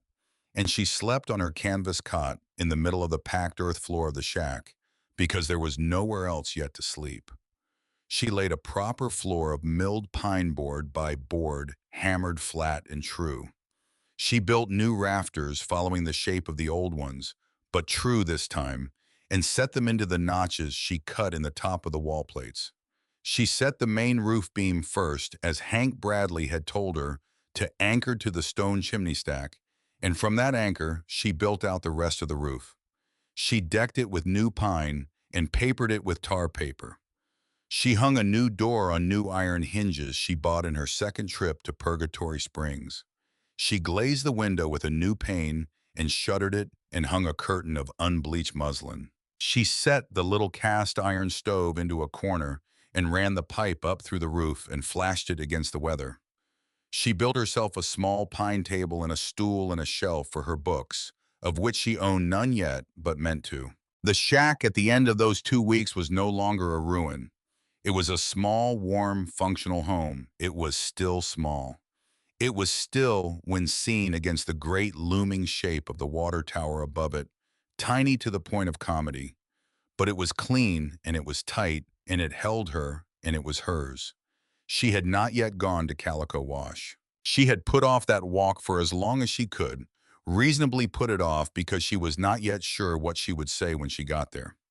She was carrying now a paper that Cora Hollister had said would matter to the people who lived in that canyon. She was carrying the news, whether they knew it yet or not, that the strangers of their old arrangement had all died or moved on, and that the water they depended on was now, by every law of the territory, the property of a 19-year-old girl whose name they did not know. But the walk had to be walked. On the morning of the 15th day, she rose before dawn. She put on her work belt with a full water skin and a strip of jerky and her folded pocket knife. She placed the water right certificate inside her jacket over her heart folded flat. She banked the stove. She latched the door of the shack behind her. She stood for a long moment beneath the iron tower looking up, and then she turned east and began to walk along the rusted rails. 5 miles, Cora Hollister's letter had said. She walked them at a steady pace through the cool of the early morning.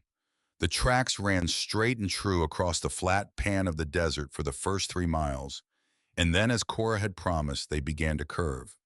The flat country gave way to low rocky mesas. The rails ran between two rising walls of red rock, and the walls came in closer as she walked, and the air grew cooler in the shade of them, and then quite suddenly the tracks bent hard to the north and disappeared into a narrow cut in the rock, so narrow that she had to walk single file between the rails to enter it. She walked into the cut. She walked along it for perhaps a quarter mile, the walls rising 40 and 50 feet above her, on either side the sky, a thin blue ribbon overhead.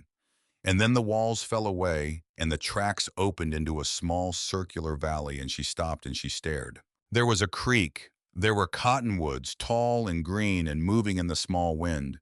There were adobe houses, perhaps a dozen of them, low and neat, and washed pale in the morning sun, each with a plot of green garden behind it. There was smoke rising from three chimneys. There were goats in a small pen behind one of the houses, and a rooster crowing somewhere out of sight, and the distant steady ring of a blacksmith's hammer on iron. It was a small hidden town cupped in the palm of the rock like a secret and green with life, in the middle of a country where nothing green had any business being.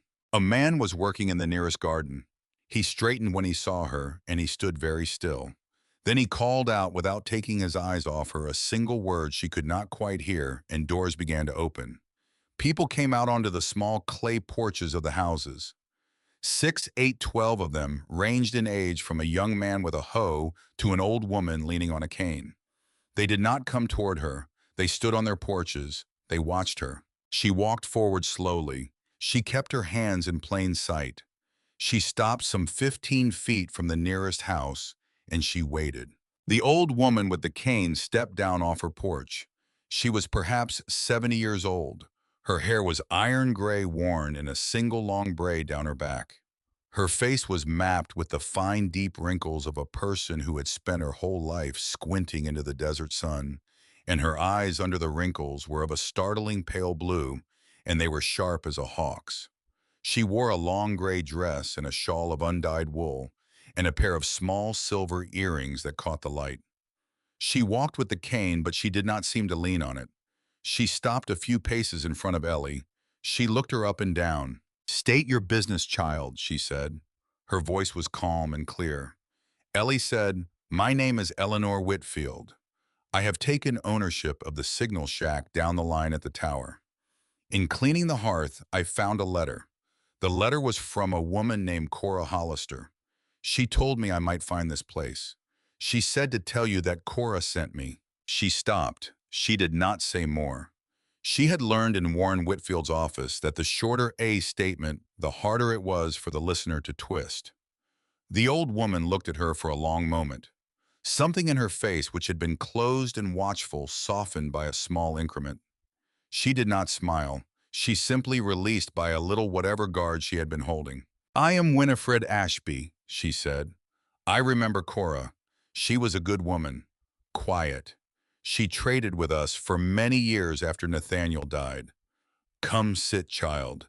You have walked a long way." She led Ellie to a small covered bench beside her house. She sent a young girl for water. She sat down on the bench beside her, and she folded her old hands in her lap, and she said, "Now, tell it plain, all of it." And Ellie, sitting under the cottonwoods in the small hidden town at the end of the rusted line that everyone said led nowhere, told it plain. She told about her uncle and the $87, and the walk east, and Mr. Prescott, the clerk, and the deed. She told about the tower and the shack, and the hearthstone and the box. She did not at first mention the water rights. She was watching Winifred Ashby's face. She was learning it. When she had finished the first part of the story, Winifred nodded once slowly. "You had best come to the fire tonight, child," she said. "There are things you should know, and there are things I expect that we should know as well." That evening, after the sun had set and the small valley had cooled, and the stars had begun to come out over the narrow ribbon of sky, between the canyon walls, the people of Calico Wash gathered in a low adobe hall at the center of the settlement around a small fire and a central hearth. There were perhaps 30 of them in all, old and young. They sat on benches along the walls. They watched Ellie with careful, patient eyes. Winifred Ashby told her the history first. She told it plain as she had asked Ellie to tell hers. The people of Calico Wash were the grandchildren and great-grandchildren of 31 families, mostly Scottish and English out of Boston, and some German out of Baltimore, who had come west in the years before the war to work small silver claims in the hills above what was now the Calico Spur. In the year 1861, a syndicate of Eastern investors operating through a chain of local agents and corrupt clerks had swindled every one of those 31 families out of their claims by means of falsified filings, forged deeds, and in 3 cases hired violence, rather than scatter to the four winds and be broken piecemeal. The families had made a decision. They had loaded what they could carry into wagons, and they had ridden into this canyon, which one of their old prospectors had known of and had judged unlikely to be searched, and they had built a life. They had erased their own names from the county rolls. They had ceased for all official purposes to exist. That had been 41 years ago. They had lived here since. They had children born in this canyon who had never once set foot in a town. They wanted nothing from the outside world. They wanted only to be left in peace. There was one thing, however, they could not do without. That was water. And the water they used, the water that ran in the small clear creek that came into the canyon from the northwest, was the surface expression of the same aquifer that lay beneath the Calico Basin. It was the same water that fed the Standing Tower. In the year 1870, Nathaniel Hollister had come to Winifred Ashby's father, who had been the elder of Calico Wash at that time, and had told him quietly that he held the paper on that basin, and that the paper meant that no one else could touch the water without his consent, and that they were welcome to it for as long as they needed it, at no cost, on the single condition that they never speak of the arrangement to anyone outside the canyon. Her father had accepted. Nathaniel had died. Cora had honored the arrangement for another 7 years. Then Cora had gone to Tucson, and for 17 years, the arrangement had been maintained by nothing but silence and old habit, and the fact that no one in the outside world had ever known to look. Winifred looked at Ellie across the low fire. Her pale blue eyes were very steady. "And now," she said, "the paper is yours." Ellie reached inside her jacket. She drew out the folded water rights certificate. She unfolded it. She held it up in the firelight so that all of them could see it. Then she laid it flat on her knee. "I will honor the arrangement," she said. She said it clear. She said it once. "For as long as I hold this paper, the water is yours as it was before." She did not say more. She had been raised in a house where words were spent as coin and never wasted. There was a silence in the hall. It was not a hostile silence. It was the silence of a group of people receiving a piece of news that changed a great many things and choosing not to speak until they had felt the change settle. The blacksmith broke it. He was a big man, perhaps 40 years old, with hair the color of wheat and heavy shoulders under his leather apron. He had been sitting at the back of the hall, and Ellie had not particularly noticed him. He stood up now. He walked forward. He stopped a few paces from her. He looked at her for a long moment with an expression she could not read. "Miss Whitfield," he said. His voice was low. "My name is Ezra Kane. I am the smith here. If you will bring me your tools when you have a chance, I will put a proper edge on every one of them. It's the least a man can do for a person who keeps her word." He inclined his head briefly and walked back to his bench. Ellie folded the water rights and put it back inside her jacket. She walked home late that night under the cold, clear stars along the rusted rails. When she came up over the last low rise, and the great iron tower rose again into view against the sky, 60 feet of black metal standing alone in the desert, she stopped and looked at it for a long time. The wind moved through the lattice of its 4 great legs with the same low humming sigh. The rivets caught the starlight. The faded letters on the flank of the tank were invisible in the dark, but she knew what they said. Calico Spur Railway, Cumbermer, 1876. She walked down to the shack. She stood beneath the tower. She put her hand flat against one of the great iron legs as she had on the first morning. The metal was cool now in the night air, and it hummed faintly under her palm. She thought of 30 families in a canyon. She thought of a small wooden bird in a tin box. She thought of a paper folded over her heart. She thought of a well-dressed man from Boston stepping into a mercantile in a small dusty town, and of the way his pale gray eyes had passed across her face without recognizing her, and of the way one day soon they would recognize her and would not be pleased. She took her hand off the leg. She walked into her shack. She latched the door. She lit her lamp. She sat down at her small pine table, and she opened the tin box, and she took out the small carved wooden finch, and she set it on the table in the pool of lamplight. "All right, Cora," she said quietly to no one who could hear her. "All right." Then she blew out the lamp and she lay down on her cot, and she listened to the wind singing through the iron legs of the tower above her, and she waited for the morning. The trouble did not come for her at once. That was the strange grace of those first weeks after Calico Wash. She had walked into that hidden canyon carrying a paper folded over her heart, and she had walked out again with an arrangement kept and a name spoken over her. And for 11 days after that meeting, nothing came to disturb the small world she had begun to build under the great iron shadow of the tower. She woke with the sun each morning. She banked her stove. She drew water from the seep to the south. She worked on the shack, adding small things, now things that had nothing to do with survival and everything to do with living. She built a proper doorstep out of 2 flat stones set into the ground. She planted a hedge of yucca along the west wall to break the wind. She hung a length of clothesline between 2 of the tower's iron legs, and when she washed her one spare dress and pinned it to that line to dry the wind through the lattice above her, made the dress dance in a slow, steady rhythm that was almost like being watched over. Ezra Kane came out once on the 4th morning after the meeting in the hall riding a small, tough gray mule. He had brought her tools with him, every one sharpened to an edge that would part a hair. He set them on her small pine table without ceremony.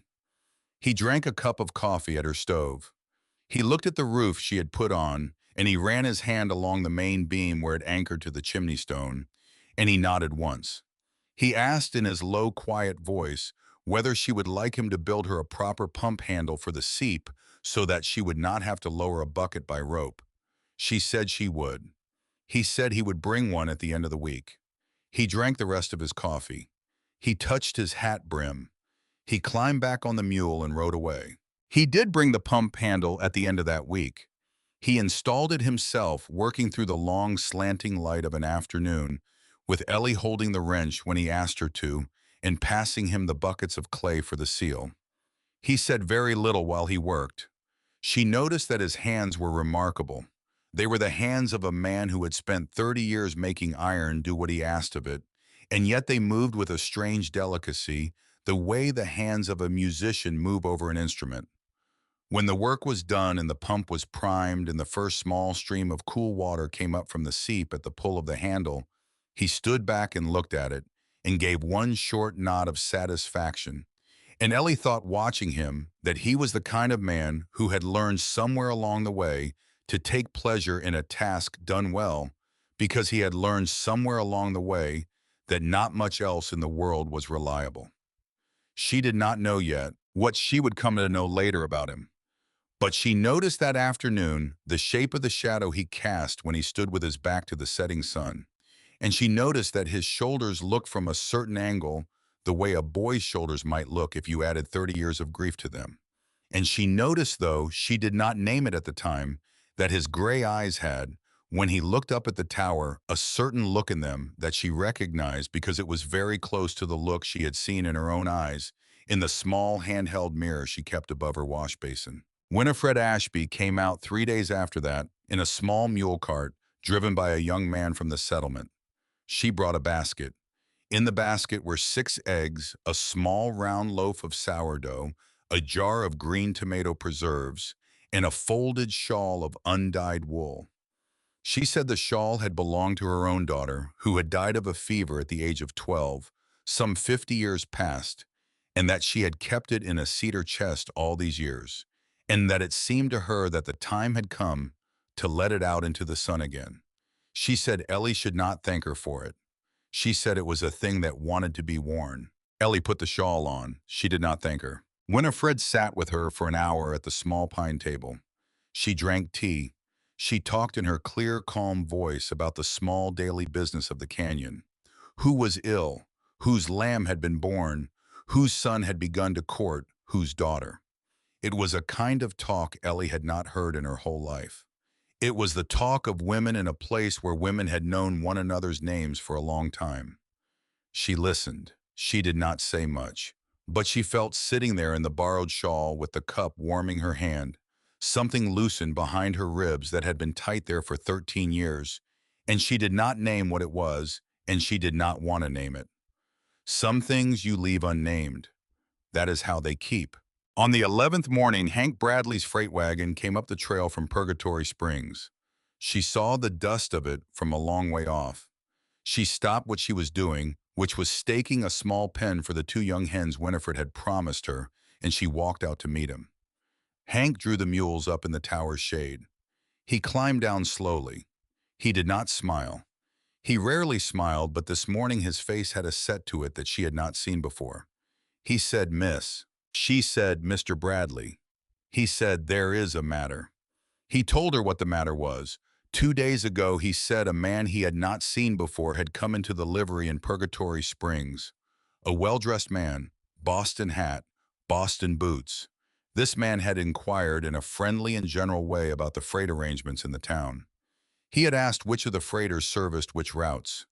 He had asked in particular who had lately been running the Calico Spur. Hank had told him what any freighter in that town would have told any customer.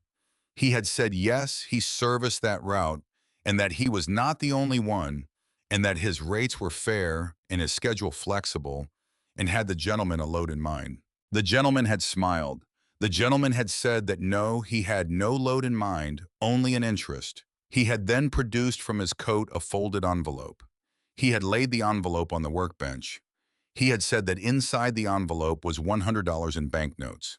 He had said that this $100 was a retainer, and that in exchange for the retainer, Hank Bradley was to make himself unavailable for the next 6 months, to haul any load bound for Lot 73 of the Calico Spur survey, or to any point along the last 5 miles of that spur, or to any settlement in the canyon country east of the spur.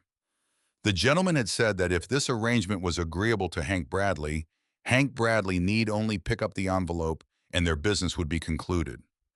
The gentleman had said that if this arrangement was not agreeable to Hank Bradley, that was of course his right. But he should perhaps consider that certain other freighters in other towns had already accepted similar arrangements, and that Hank Bradley might find himself competing in the near future with certain aggressive new pricing on other routes, and that a man of his age and station might wish to give the matter thought.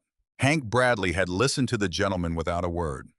When the gentleman was finished, Hank had walked around his workbench to the door of the livery. He had opened the door. He had stood beside it. He had said without raising his voice, "Get." The gentleman had smiled again. The gentleman had gathered his envelope. The gentleman had gone. Hank had come out to the flats the next morning at first light because he had judged correctly that Ellie ought to know. He also told her the second piece of it, which she had begun to guess before he said it. The mercantile owner in Purgatory Springs, Mr. Halloran, had been called upon by the same gentleman that same afternoon. Halloran had, per the story Hank had heard from one of the boys who swept at the store, taken the envelope. Ellie's next order of milled lumber and iron nails and roofing tar, which she had placed the week before, would be unavailable at any price Mr. Halloran was prepared to name. The store owner had cited a supply disruption. He had regretted the inconvenience. Ellie stood in the shade of the tower with her arms folded. She listened. When Hank had finished, she said only, "Thank you, Mr. Bradley." "That ain't all, miss," Hank said. "No," she said. "I did not think it was." He looked at her for a moment. Something in his weathered face did the small, quiet thing that in another man would have passed for a smile. "You'll do," he said. "You'll do, miss. I'll haul your load. I'll haul it out of Black Rock instead of the Springs. It's a day's ride further, but the roads are honest. I won't take that man's money, not for $100, not for 1,000.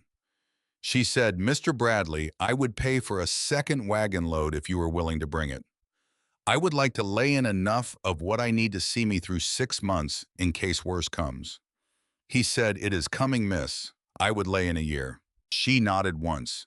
She paid him a deposit against the 2 loads. He climbed back onto the wagon. He went. She stood a long time in the shade of the tower after his dust had gone. Then she went into the shack, and she sat down at her small pine table, and she took out the water rights certificate, and she laid it flat in front of her, and she looked at it. She was not afraid. She had time enough now to know that she was not going to be afraid of Jasper Vance. She had heard his voice already once, 3 weeks before she knew his name on a wind out of her uncle's office. Some fears you use up in advance. some fears you never get to feel a second time. But she also knew that Vance was not the end of the matter. Because a man like Vance, when he moved on a piece of property, did not move alone. And there was somewhere a man who had put him on to her. There was a man who had known where she was going and why and what she had. The next afternoon, that man rode up to her door. She was outside when he came. She had been splitting a length of scrap pine for the stove, and she heard the hoof beats before she saw the horse. And she straightened slowly with the hatchet still in her hand and turned to face the trail from the west. There were two riders. She knew both of them before they were close enough to hail. The lead rider was her uncle Warren Whitfield on the tall bay gelding he had ridden for 15 years. The second rider was a small, dark-suited man in a bowler hat who could only be a lawyer. They drew up perhaps 20 feet from the shack. Warren did not dismount. Warren looked at her from the saddle. Then, in the slow way he had of taking in the shape of a piece of property that he was thinking of buying, he let his gaze travel up, and up, and up, until he was staring at the peak of the great iron tower 60 feet above him against the pale afternoon sky. He stared at that tower for a long time. Then he brought his gaze down. He looked at Ellie again. She had seen many expressions on her uncle's face in 13 years. She had never seen this one. It was the expression of a man who has just discovered that the thing he was reaching for in the dark is larger than his hand. "Eleanor," he said. "Uncle Warren," she said. The lawyer cleared his throat and began to speak. Warren raised a hand without looking at him, and the lawyer stopped. "Get down," Warren said. He said it to himself or perhaps to the horse, and he dismounted. He walked the reins to the hitching post she had set up beside the shack. He tied the horse. He turned back to her. His face had recovered its usual set. His usual set was not a kind one. "There is a matter of business, Eleanor," he said. "It concerns this parcel. I have come to resolve it. Mr. Hoke here has drafted a document. I would like you to sign it. When you have signed it, I will pay you a fair price for your interest in this land, and you will come back to the ranch, and this misunderstanding will be at an end." She looked at him. She said, "What price?" He said, $500. She said, "The land clerk in Purgatory Springs valued this parcel 3 weeks ago at $86.50. He said, "And I am valuing it at 500 because I am a generous man and because I am your family and because I do not wish to see a young woman make a foolish decision she will regret." She said, "Uncle Warren." She said it in a voice so quiet that Mr. Hoke, the lawyer, sitting his horse 10 feet away, had to lean forward to catch it. "Uncle Warren," she said, "how long have you known Mr. Jasper Vance?" There was a silence. It was a silence of the kind that is longer than it seems, because the mind of every person present is doing a great deal of work inside of it. Warren's face did not move, but his eyes did. His eyes flicked once in the direction of the lawyer and then flicked back to her, and in that flicker she saw everything she needed to see. She said, "You have known him some time. I heard him in your office 3 weeks ago. I heard you laugh at what he said about me. I am asking now because I would like to hear it from you how long." Warren's mouth worked. He was for the first time in 13 years having to think in her presence. Finally he said, "6 years." She said, "6 years." "He came to the ranch 6 years ago," Warren said. His voice had lost the smooth business tone it had come in with. It had gone flat. "He had a proposition. He had come across records, old survey records. He was piecing together the situation on the Calico Basin. He needed a partner in the county, someone with land next to the spur, someone who could arrange things without questions. And you were that someone. I was that someone. Yes. And when you arranged 6 years ago to enter into that partnership, what was I?" Warren looked at her. "You were a complication," he said. She nodded slowly. She had known already. It was not a hard thing to hear. She had heard the harder version of it 3 weeks ago on the wind. "Say the rest," she said. He looked at the ground. "Say the rest, Uncle Warren." "He said your father surveyed this section in 1888, on his last survey trip the summer before the fever. He surveyed it for the territorial office and he made his notes and he came home and he told me when he was passing through the ranch that fall about a certain small anomaly. He had come across a certain matter of a standing tower and a certain aquifer and a certain old water rights claim in the name of a signalman named Hollister. He told me because he was tired and it had been a long trip, and I was his brother, and he did not know at the time that it mattered. He mentioned it once. He never mentioned it again. The following autumn, he was dead. He stopped. Go on, she said. I remembered, he said. I remembered when Vance came to me in '96. Vance had heard rumors about the basin. He was piecing together fragments. I had a fragment he did not have. Your father had told me the name of the signalman. Hollister.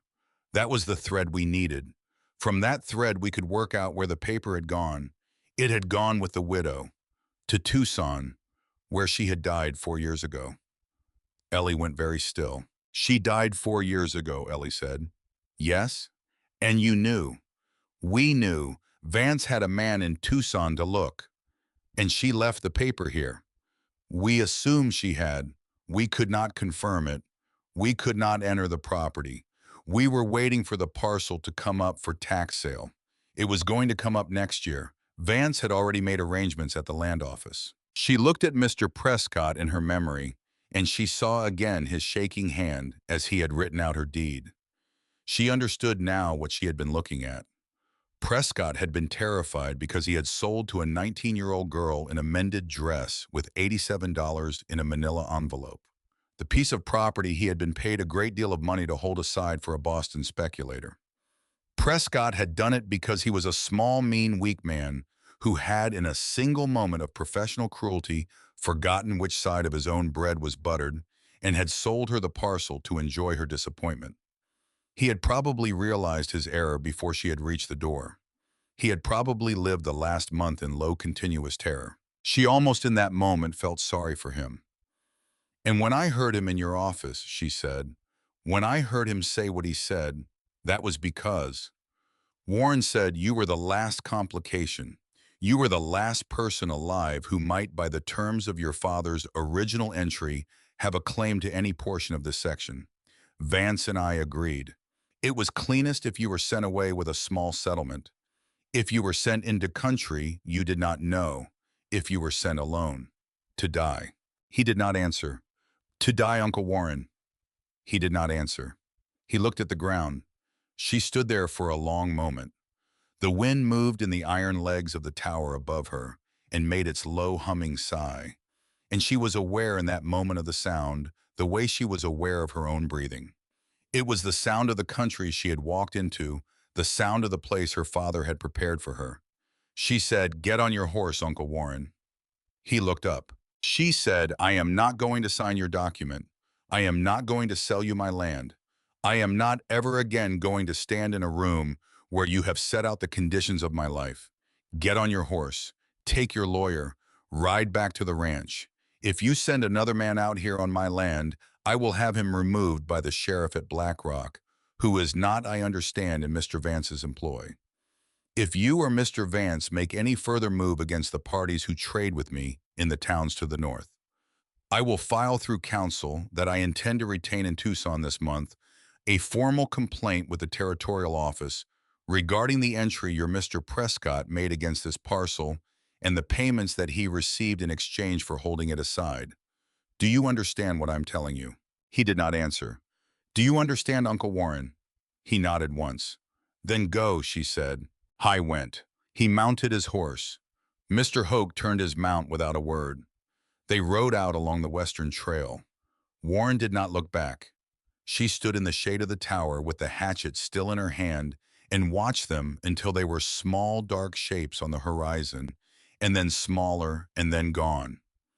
When they were gone, she set the hatchet down on the chopping block, and she sat down on the block beside it, and she put her hands flat on her knees and she breathed for a while. She did not cry.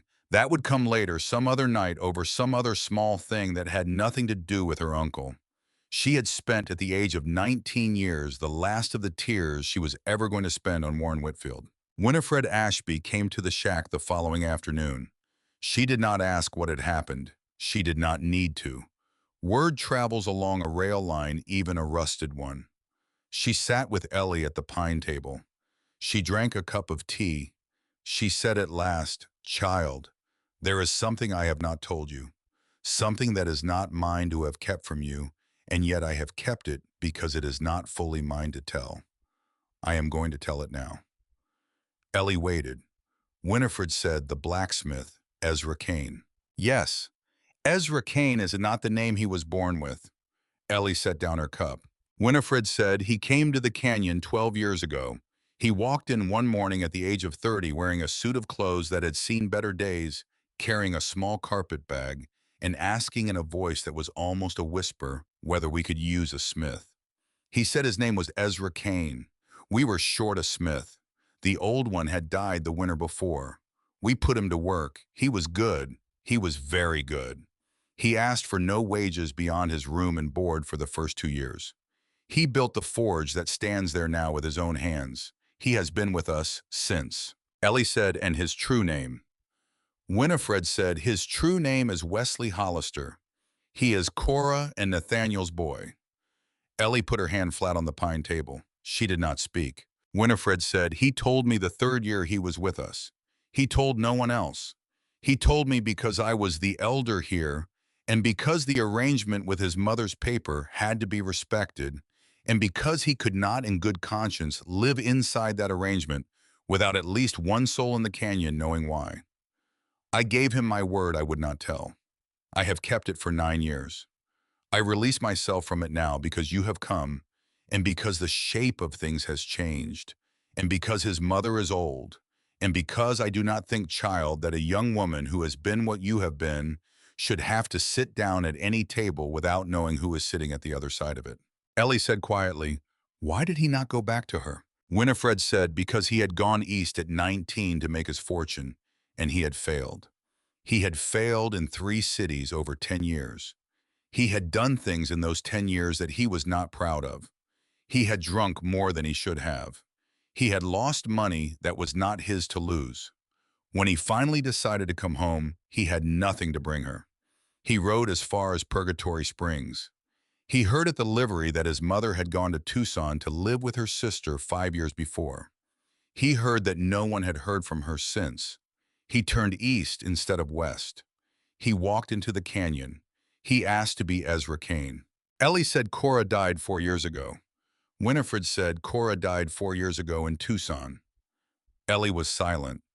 "Then he does not know," Ellie said. "He does not know." Ellie stood up. She walked to the door of the shack. She stood in the doorway and looked out at the tower for a long time. Winifred did not follow. The old woman sat at the pine table with her hands folded and her cup cooling, and she waited. At last Ellie turned around. She said, "I am going to Tucson." Winifred said, "Child, she has been dead 4 years. There is nothing in Tucson." Ellie said, "I do not believe that. She wrote a letter meaning it to be found. She had a sister. There will be a house. There will be papers. There will be, perhaps, some final thing she wanted her boy to have. If I can find one such thing, and if I can bring it back to the canyon, and if I can put it into Wesley Hollister's hand, then his mother will have finished her sentence. She started it in a shack. She should get to finish it." Winifred looked at her for a long moment. Then the old woman nodded once slowly. "Take the mule," she said, "and take the young Delaney boy with you as far as the depot at Black Rock. It is a long ride to Tucson. You will not go alone." Ellie went. She was gone for 11 days. She rode with the Delaney boy, a quiet 17-year-old with sunburned cheeks, as far as the small rail depot at Black Rock, where she left the mule in his keeping, and boarded a southbound train with a small leather satchel containing $60 in gold and a change of clothes. The train ran through country she had never seen. She sat by the window and watched it go by, and she thought of her father and of Cora Hollister, and of a small wooden bird carved by a boy of 9, sitting by a hearth in a country he did not yet know he would leave. The train ran south through low-rolling desert country dotted with mesquite and palo verde, and then through a stretch of higher land where the greasewood grew thick along the wash bottoms, and then into a broad valley of pale grass that turned gold in the afternoon light. She had never in her life been on a train. She sat with her hands folded in her lap and her leather satchel between her feet, and she watched the country go by outside the window with the still attentive look of a person who knew that she might never see any of this again and did not wish to waste it. An old man across the aisle from her, a rancher by his hat and his boots, offered her a piece of hard candy from a paper twist. She thanked him. She took it. He asked her where she was headed. She told him Tucson. He asked her whether she had people there. She said, "I have someone I need to find." He nodded. In the way a man of that country nods when he understands that a young woman on a train alone with a small leather satchel is not to be inquired of further, and he said only, "God travel with you, miss," and he went back to reading his paper. She sucked the candy slowly. It was peppermint. It tasted like a childhood she was not sure she had really had. Tucson in 1902 was a low, pale city of adobe and dust that lay in a broad valley under a ring of hard blue mountains. She took a small room at a boarding house on Meyer Street. She spent the first day walking. She spent the second day at the county records office where a young clerk who was not Mr. Prescott, who was in fact quite kind, helped her locate the last known address of Mrs. Cora Hollister, widow, late of the Sonora Flats. The address was a small adobe house on a quiet street near the old Presidio wall. Ellie walked there in the morning. She knocked. The door was opened by a woman of perhaps 60, gray-haired, with the same clear, pale eyes Cora Hollister must have had, because it was Cora's sister. Her name was Mrs. Eugenia Bell, no relation to Cyrus, though Ellie's heart tripped at the name. Mrs. Bell had been a widow herself for many years. She lived alone in the small house. She had cared for her sister Cora for the last 13 years of Cora's life, until Cora had died quietly in her sleep in the spring of 1898. Ellie stood on the doorstep and told Mrs. Bell plainly who she was and why she had come. Mrs. Bell listened. She invited her in. She brewed tea. She sat down opposite Ellie at a small kitchen table, and she looked at her for a long moment, and then she stood up without a word and went into the back of the house. She came back carrying a small pine chest about the size of the tin box that Ellie had found in the hearth. "My sister," said Mrs. Bell, "kept this by her bed every day of the 13 years she lived in this house. She told me before she died that if ever a person came to my door who had lived in her old shack and who could describe the small wooden bird she kept in the top drawer, I was to give this chest to that person with her blessing. I have waited 4 years. No one has come. Describe the bird, child." Ellie described it: the dark walnut, the mended wing, the chip repaired with pitch. Mrs. Bell's eyes filled. She pushed the chest across the table. Ellie carried it back to the boarding house. She did not open it there. She waited until she was on the train the following morning in a private compartment she had paid extra for with the door latched. She opened it there. Inside the chest were 3 things. The first was a folded quilt. It was small size for a child's bed. Its blocks were made from scraps of gingham and calico and a piece of blue chambray that had once been part of a boy's Sunday shirt. It had been made by hand by lamplight over many long winters, and it had been folded and refolded so many times that the creases were nearly worn through. There was a label sewn into one corner. The label read in a careful cross-stitch, "For Wesley when he comes home." The second was a bundle of letters tied with red string. Ellie counted 39 of them. They were addressed to Wesley Hollister at various addresses in the East. They were all marked in the hand of some indifferent postal clerk in a distant office. No such person, undeliverable return. Cora had written to her son every 3 months for 10 years after his letters stopped coming, and every one of her letters had come back. She had saved them all. The third was a small envelope unsealed. Ellie opened it.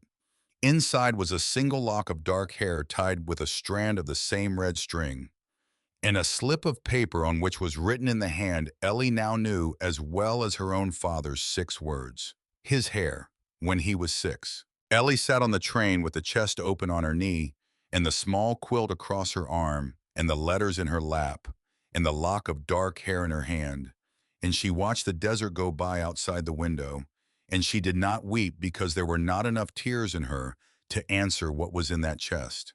She closed it. She latched it. She held it against her chest for the rest of the journey. She was back at the canyon on the evening of the 11th day. She did not go to the forge directly. She went first to Winifred Ashby's small house, and she set the pine chest on Winifred's table, and she opened it, and she showed the old woman what was inside. Winifred looked at the quilt. Winifred read the label. Winifred put her hand over her mouth. "Send for him," Ellie said, "but do not tell him why." Winifred sent a girl. The girl went to the forge. Ezra Kane came in from the door with soot on his hands and his leather apron still tied around his waist. He was wiping his hands on a rag as he came in. He was saying in his low, patient voice, "Winifred, if it is about the wagon axle, I can have it done by Tuesday, but the second one will." He stopped. He had seen the chest. He had seen the quilt. He stood in the middle of Winifred Ashby's small kitchen, and he looked at that quilt for what seemed a very long time. His face did not move. His face did not move for so long that Ellie thought perhaps something inside him had frozen and would have to be thawed carefully over time before he could speak. Then without a word, without taking his eyes off the quilt, he lowered himself onto the wooden bench beside the table, as if his legs had ceased to hold him. Ellie said very quietly, "She waited for you." She did not say more. He reached out. He touched the small quilt with the tips of his fingers, the way a man touches something he has been afraid for a long time that he was not permitted to touch. He lifted a corner. He turned it. He found the cross-stitch label. He read the label. His hand shook. He read the label a second time. He put his face in his hands. I wept. He wept the way a strong man weeps who has held it in for many years and who has no arrangement in his life for the letting of it out, and who does not in the end need any arrangement because grief, when it comes, finally finds its own room. He wept into his hands and his shoulders shook, and he did not speak, and no one in that small kitchen spoke to him. Winifred Ashby got up. She walked to the stove. She poured a fresh pot of coffee. She set the pot on the table between them. She sat down again. Ellie sat with him. She put one hand on his forearm. She did not squeeze. She did not pat. She simply rested her hand there so that he would know, when he was ready to know it, that someone had been present with him for the crossing. After a while, he lifted his head. His face was raw and open, and he did not try to compose it. He said, "She wrote me. She wrote me letters." Ellie said, "Yes." "She wrote me for 10 years. "Yes." He looked at the bundle. He did not touch it. "They came back," he said. "They came back because I moved, because I kept moving. I did not want her to find me. I did not want her to know what I had become." "They came back," Ellie said. "She saved them all." He closed his eyes. He said, "She would have forgiven me." "Yes," Ellie said. He said, "I did not need to be forgiven yet because I did not yet know I would be. I could have gone home." "Yes," Ellie said. He put his face back in his hands. But this time it was not weeping. It was only the long resting of a man against his own palms, in a kitchen that was warm with coffee in front of him, and a quilt his mother had made him folded on the table, and the knowledge that he had come home at last to the country his mother had left him, and had not after all been unwelcome there. He rode out to the tower alone 3 days later on the small gray mule. He did not send word. Ellie saw the dust of him coming, and she recognized the shape of him in the saddle, and she stopped what she was doing, which was pulling weeds from the small patch of ground she had turned for a fall garden, and she stood up and waited. He drew up in the tower's shade. He dismounted. He tied the mule to the hitching post. He walked over to where she was standing, and he stopped a few paces from her, and he took off his hat, and he held it in both hands in front of him, the way a man holds a hat when he has come to say a thing that he has been practicing on the ride out. He said, "I have come to thank you." She said, "You do not need to thank me." He said, "I have not been able to sleep since the evening in Winifred's kitchen. I have sat with the quilt across my knees every night. I have read 3 of the letters. I cannot yet read more than 3 at a time. There are 39 of them, and I intend to read every one, but slowly one every few days, because I do not want to be finished with her, do you understand? As long as there are letters I have not opened, she is still writing to me. Ellie nodded. She did understand. He said, I have come to tell you something. He looked down at his hat. He turned it slowly by the brim. He said, when my mother lived here, she had a small stone she used to keep on the mantle. It was a piece of turquoise no bigger than a fingernail that she had picked up on her walk south from the wash the first summer they moved here. She used to say when I was a boy that it was a piece of the sky that had fallen down for her to keep. She used to hold it in her palm on the cold nights and warm it before the fire. I do not know what became of it after she left. I doubt it survived. But I wanted you to know, Miss Whitfield, that there was such a stone, because you are the person who lives in her shack now. And I thought you should know one small thing about her that was hers that did not fit in a letter. Ellie was quiet for a moment. Then she reached into the pocket of her apron. She drew out her father's compass. She held it out to him in her open palm so that he could see the small sliver of turquoise set at the pivot of the needle. My father, she said, set that into the compass he made me for my 7th birthday. He said it was a piece of the sky to guide me on the earth. Ezra Kane looked at the compass for a long moment. He did not touch it. He said at last, your father was a good man. She said he was. He said, Miss Whitfield, if you will let me, I would like to come out here now and then. Not often, not enough to be a nuisance, but now and then. There are small pieces of ironwork I might make that could be useful to you. And I think if I am to be honest that my mother would have wanted me to know the person who lives in her shack, if that is agreeable. She said, it is agreeable, Mr. Hollister. She used the name deliberately. It was the first time it had been spoken aloud between them. His eyes met hers, and something in his face which had been formal and careful softened by a degree. And he nodded once, and he put his hat back on his head, and he mounted the mule, and he rode away. He came back over the weeks that followed 5 or 6 times. He never stayed long. He brought her small things, useful things, made at his forge in the quiet evenings after his other work was done. A pair of iron hooks for hanging harness, a cast iron latch for the shutter of her window that would hold true against the strongest wind, a small bracket beautifully wrought on which she could rest her father's compass when she was not carrying it. Each time he came, he asked her quietly whether she had any word of her uncle or of the man Vance. Each time she said no, she had had no word but that she was expecting some in due course. Each time he said quietly, you will send for me then, if word comes. Not a question, not an offer, a statement. She always said, yes, Mr. Hollister, I will send. He always nodded. He always rode away. That night, back at her own shack, Ellie could not sleep. She lay on her cot in the small, warm dark, and she listened to the wind sing through the iron legs of the tower above her. And she thought of Wesley Hollister sitting in Winifred Ashby's kitchen with a small quilt in his hands. And she thought of Cora Hollister lying in a rented bed in a small adobe house in Tucson 4 years ago, dying quietly. And she thought of her own father lying in the fever bed at Willow Bend 13 years ago.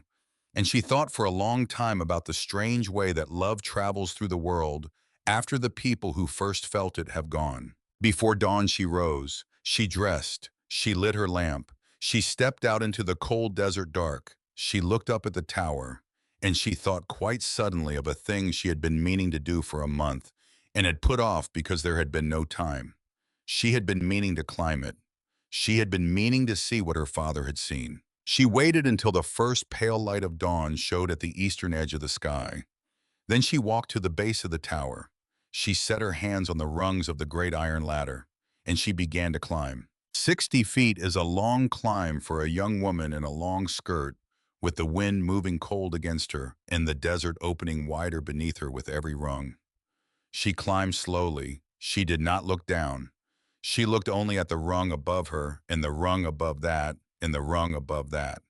Her father had once told her that a person who is afraid of heights should look only at the next rung. Look at the whole ladder, he had said, and you will fall. Look at the next rung, and you will arrive. She arrived. She pulled herself up onto the small rail platform that circled the top of the great tank, and she stood at last 60 feet above the desert floor, and she looked out.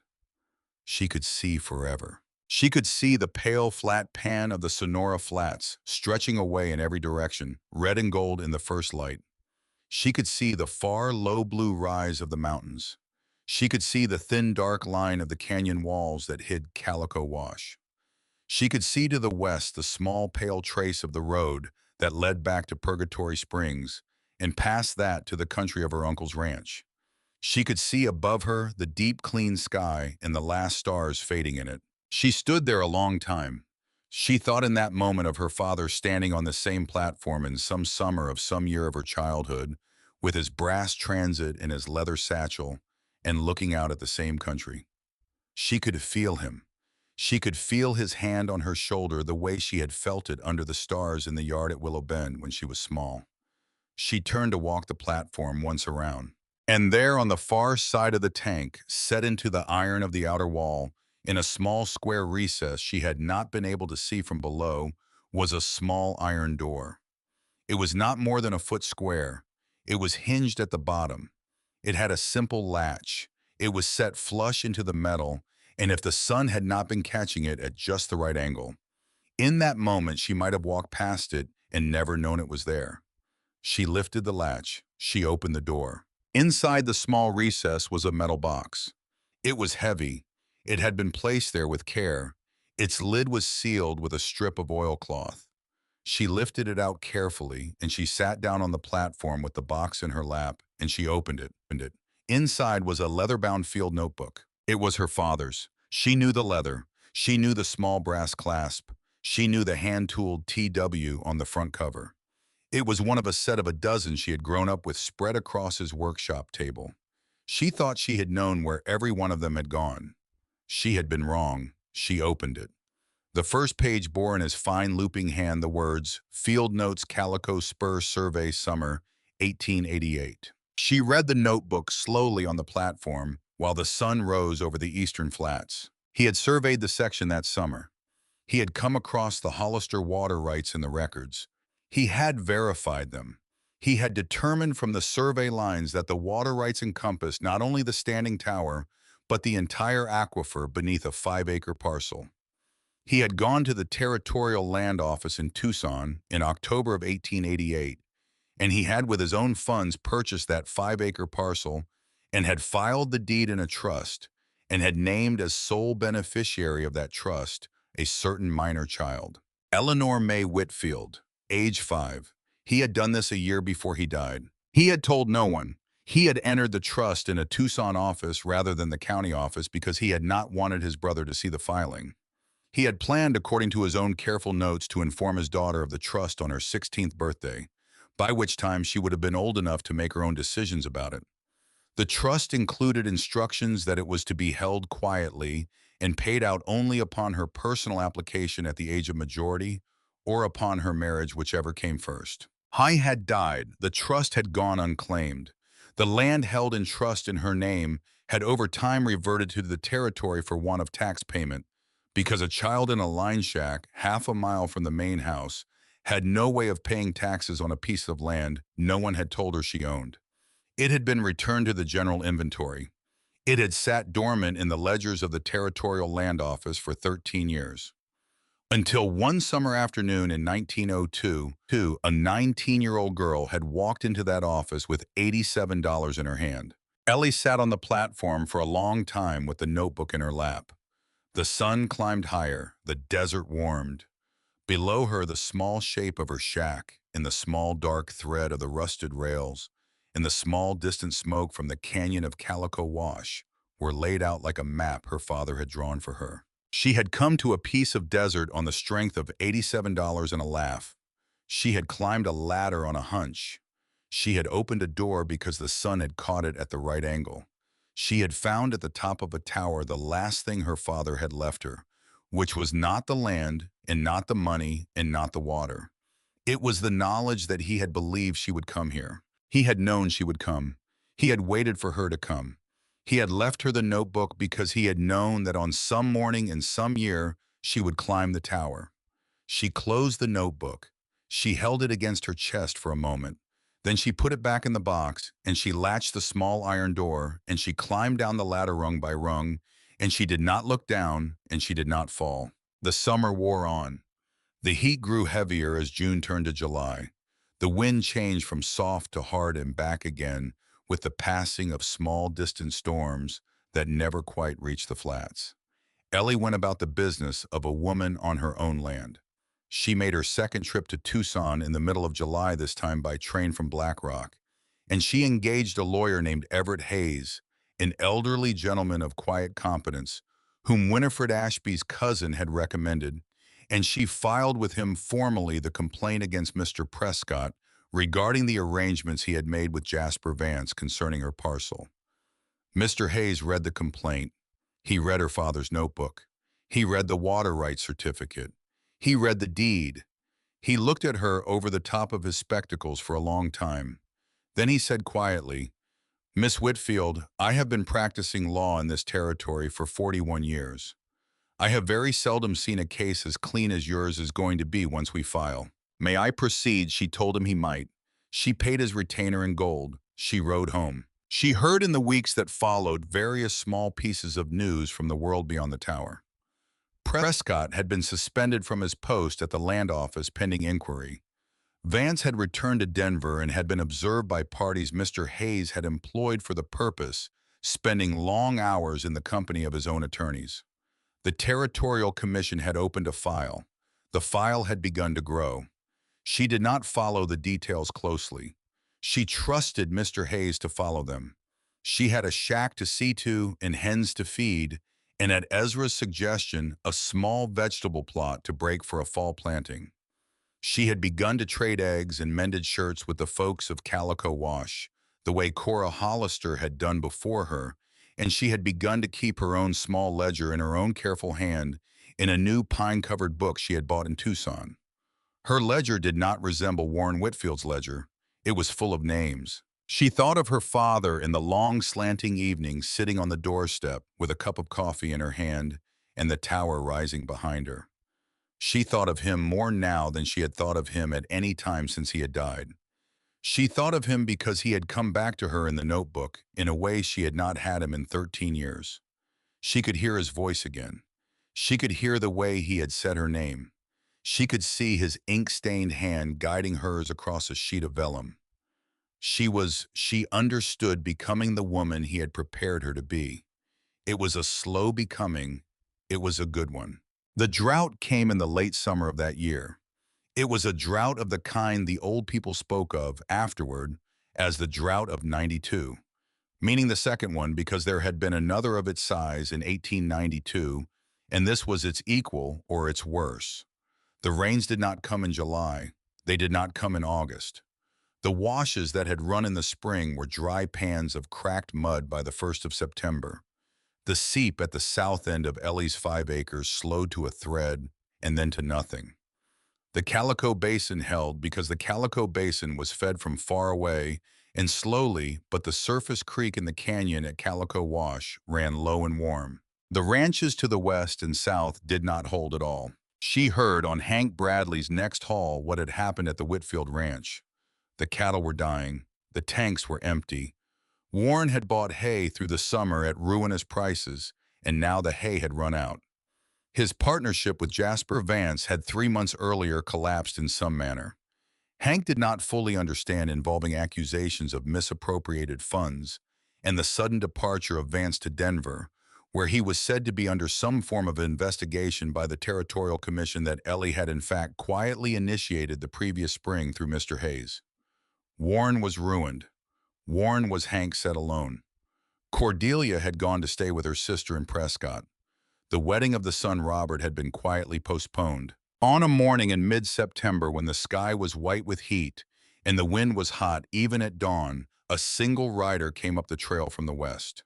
He was on the same tall bay gelding Warren had ridden in the spring, but the gelding was thin now and the rider was thinner, and his coat was dusty and he sat in the saddle the way an old man sits at the end of a long day. He stopped his horse at the base of the tower. He did not dismount at first. He looked up at the tank the way he had 6 months before.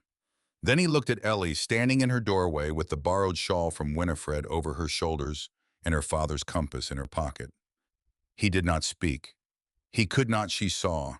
He had come with words rehearsed on the long ride out, and the words had left him at the sight of the tower. She said, "Uncle Warren." He said, "Eleanor." He said, "I have 42 head of cattle. I had 800 at the beginning of summer. The 42 will die by the end of the month if I do not find water for them. I have come to ask you for water." She looked at him for a long time. She said, "You did not come with a document today." He said, "No." She said, "You did not come with a lawyer." He said, "No." She said, "You are asking." He said, "I am asking." She stepped down from the doorway. She walked past him. She walked to one of the great iron legs of the tower, and she put her hand flat against it, the way she had put her hand against it on the first morning. She stood with her hand there for a long moment. Then she turned back to him. She said, "I will give you enough water to save your 42 head, not more. I will let you drive them to the tank I have built at the south of my land, and I will fill it once and once only from the standing pipe. That will be enough to bring your herd through this drought if you manage it carefully. It is a gift. It is a gift I do not owe you. I am giving it to you because my father taught me a thing my father did not have time to teach you. Do you know what he taught me?" Warren shook his head. He was looking at the ground.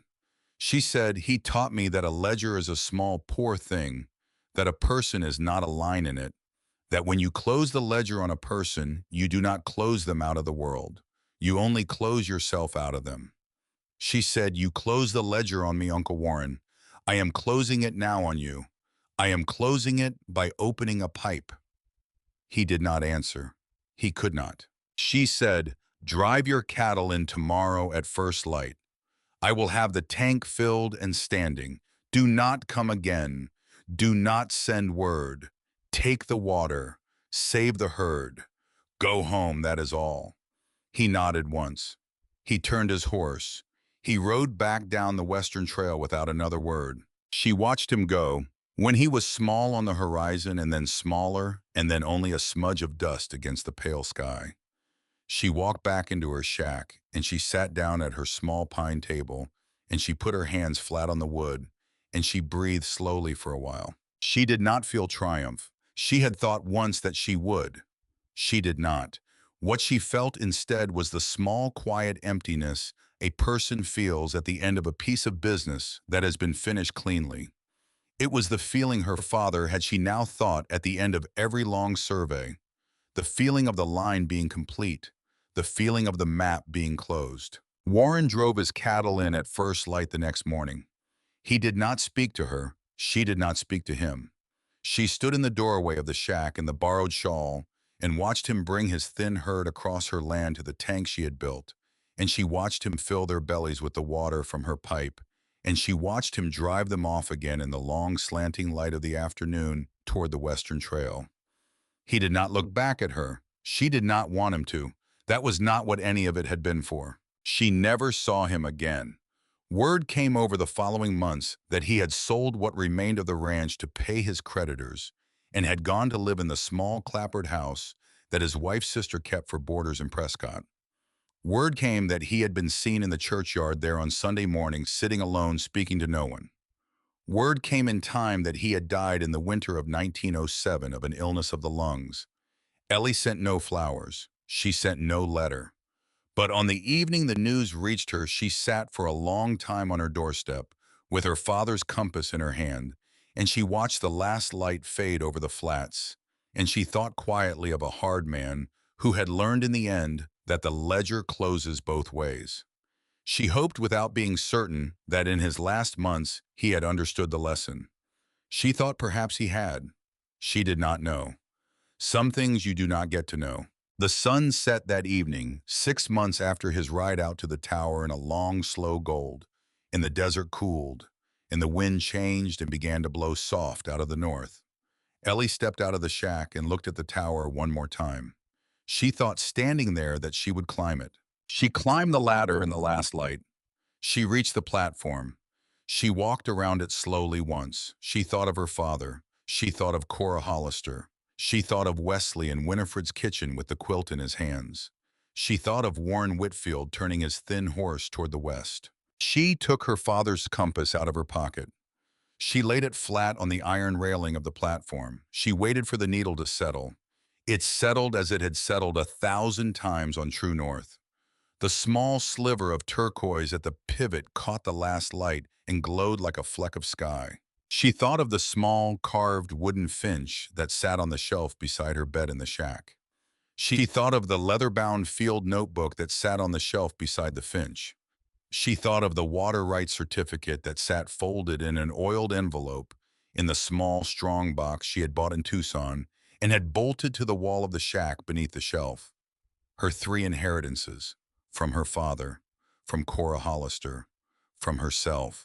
Below her in the canyon of Calico Wash, 5 miles to the east, the first small yellow squares of lamplight were coming on in the windows of the small adobe houses. Winifred Ashby lit her lamp every night at sundown. It was one of the fixed points of that country. Ellie could not from here see the light of Winifred's kitchen because the walls of the canyon were in the way, but she could see the small, pale glow above the canyon that meant always that the lamps were coming on. Somewhere in one of those houses, Wesley Hollister was sitting at a table with his mother's quilt across his knees. He did that most evenings now. He did not speak of it. He simply sat with the quilt in his lap and drank his coffee, and if a person happened to pass by his window in the evening and glance in, they would see a strong, quiet man in his middle years, sitting alone at a scrub pine table with a folded quilt across his lap, reading nothing, saying nothing, but no longer alone in the way he had been alone for a great many years because his mother's hands were in the quilt, and his mother's hands had come at last to rest on him. Ellie picked up the compass. She closed it in her palm.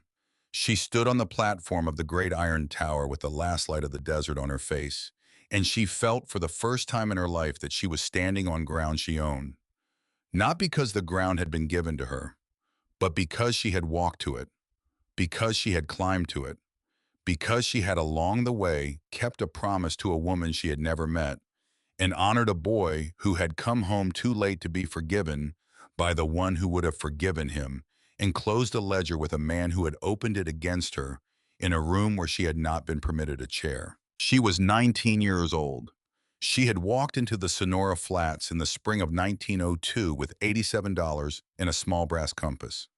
In the fall of that same year, she stood at the top of a 60-foot iron tower in the country her father had chosen for her, and she was the keeper of the water of the Calico Basin, and she was the friend of the hidden people of Calico Wash, and she was the daughter at last completed of Thomas Whitfield, cartographer, who had known that every line led somewhere. The wind moved through the iron legs beneath her with its low humming sigh. The sun set. The stars came out one by one, layer on layer, down into the deep black of the desert sky. She found Polaris the one that held. She looked at it for a long time. She thought of her father's voice, low and unhurried, saying, "If you are ever lost, find that star and you will find your way home." She had been lost. She had found the star. She had come home.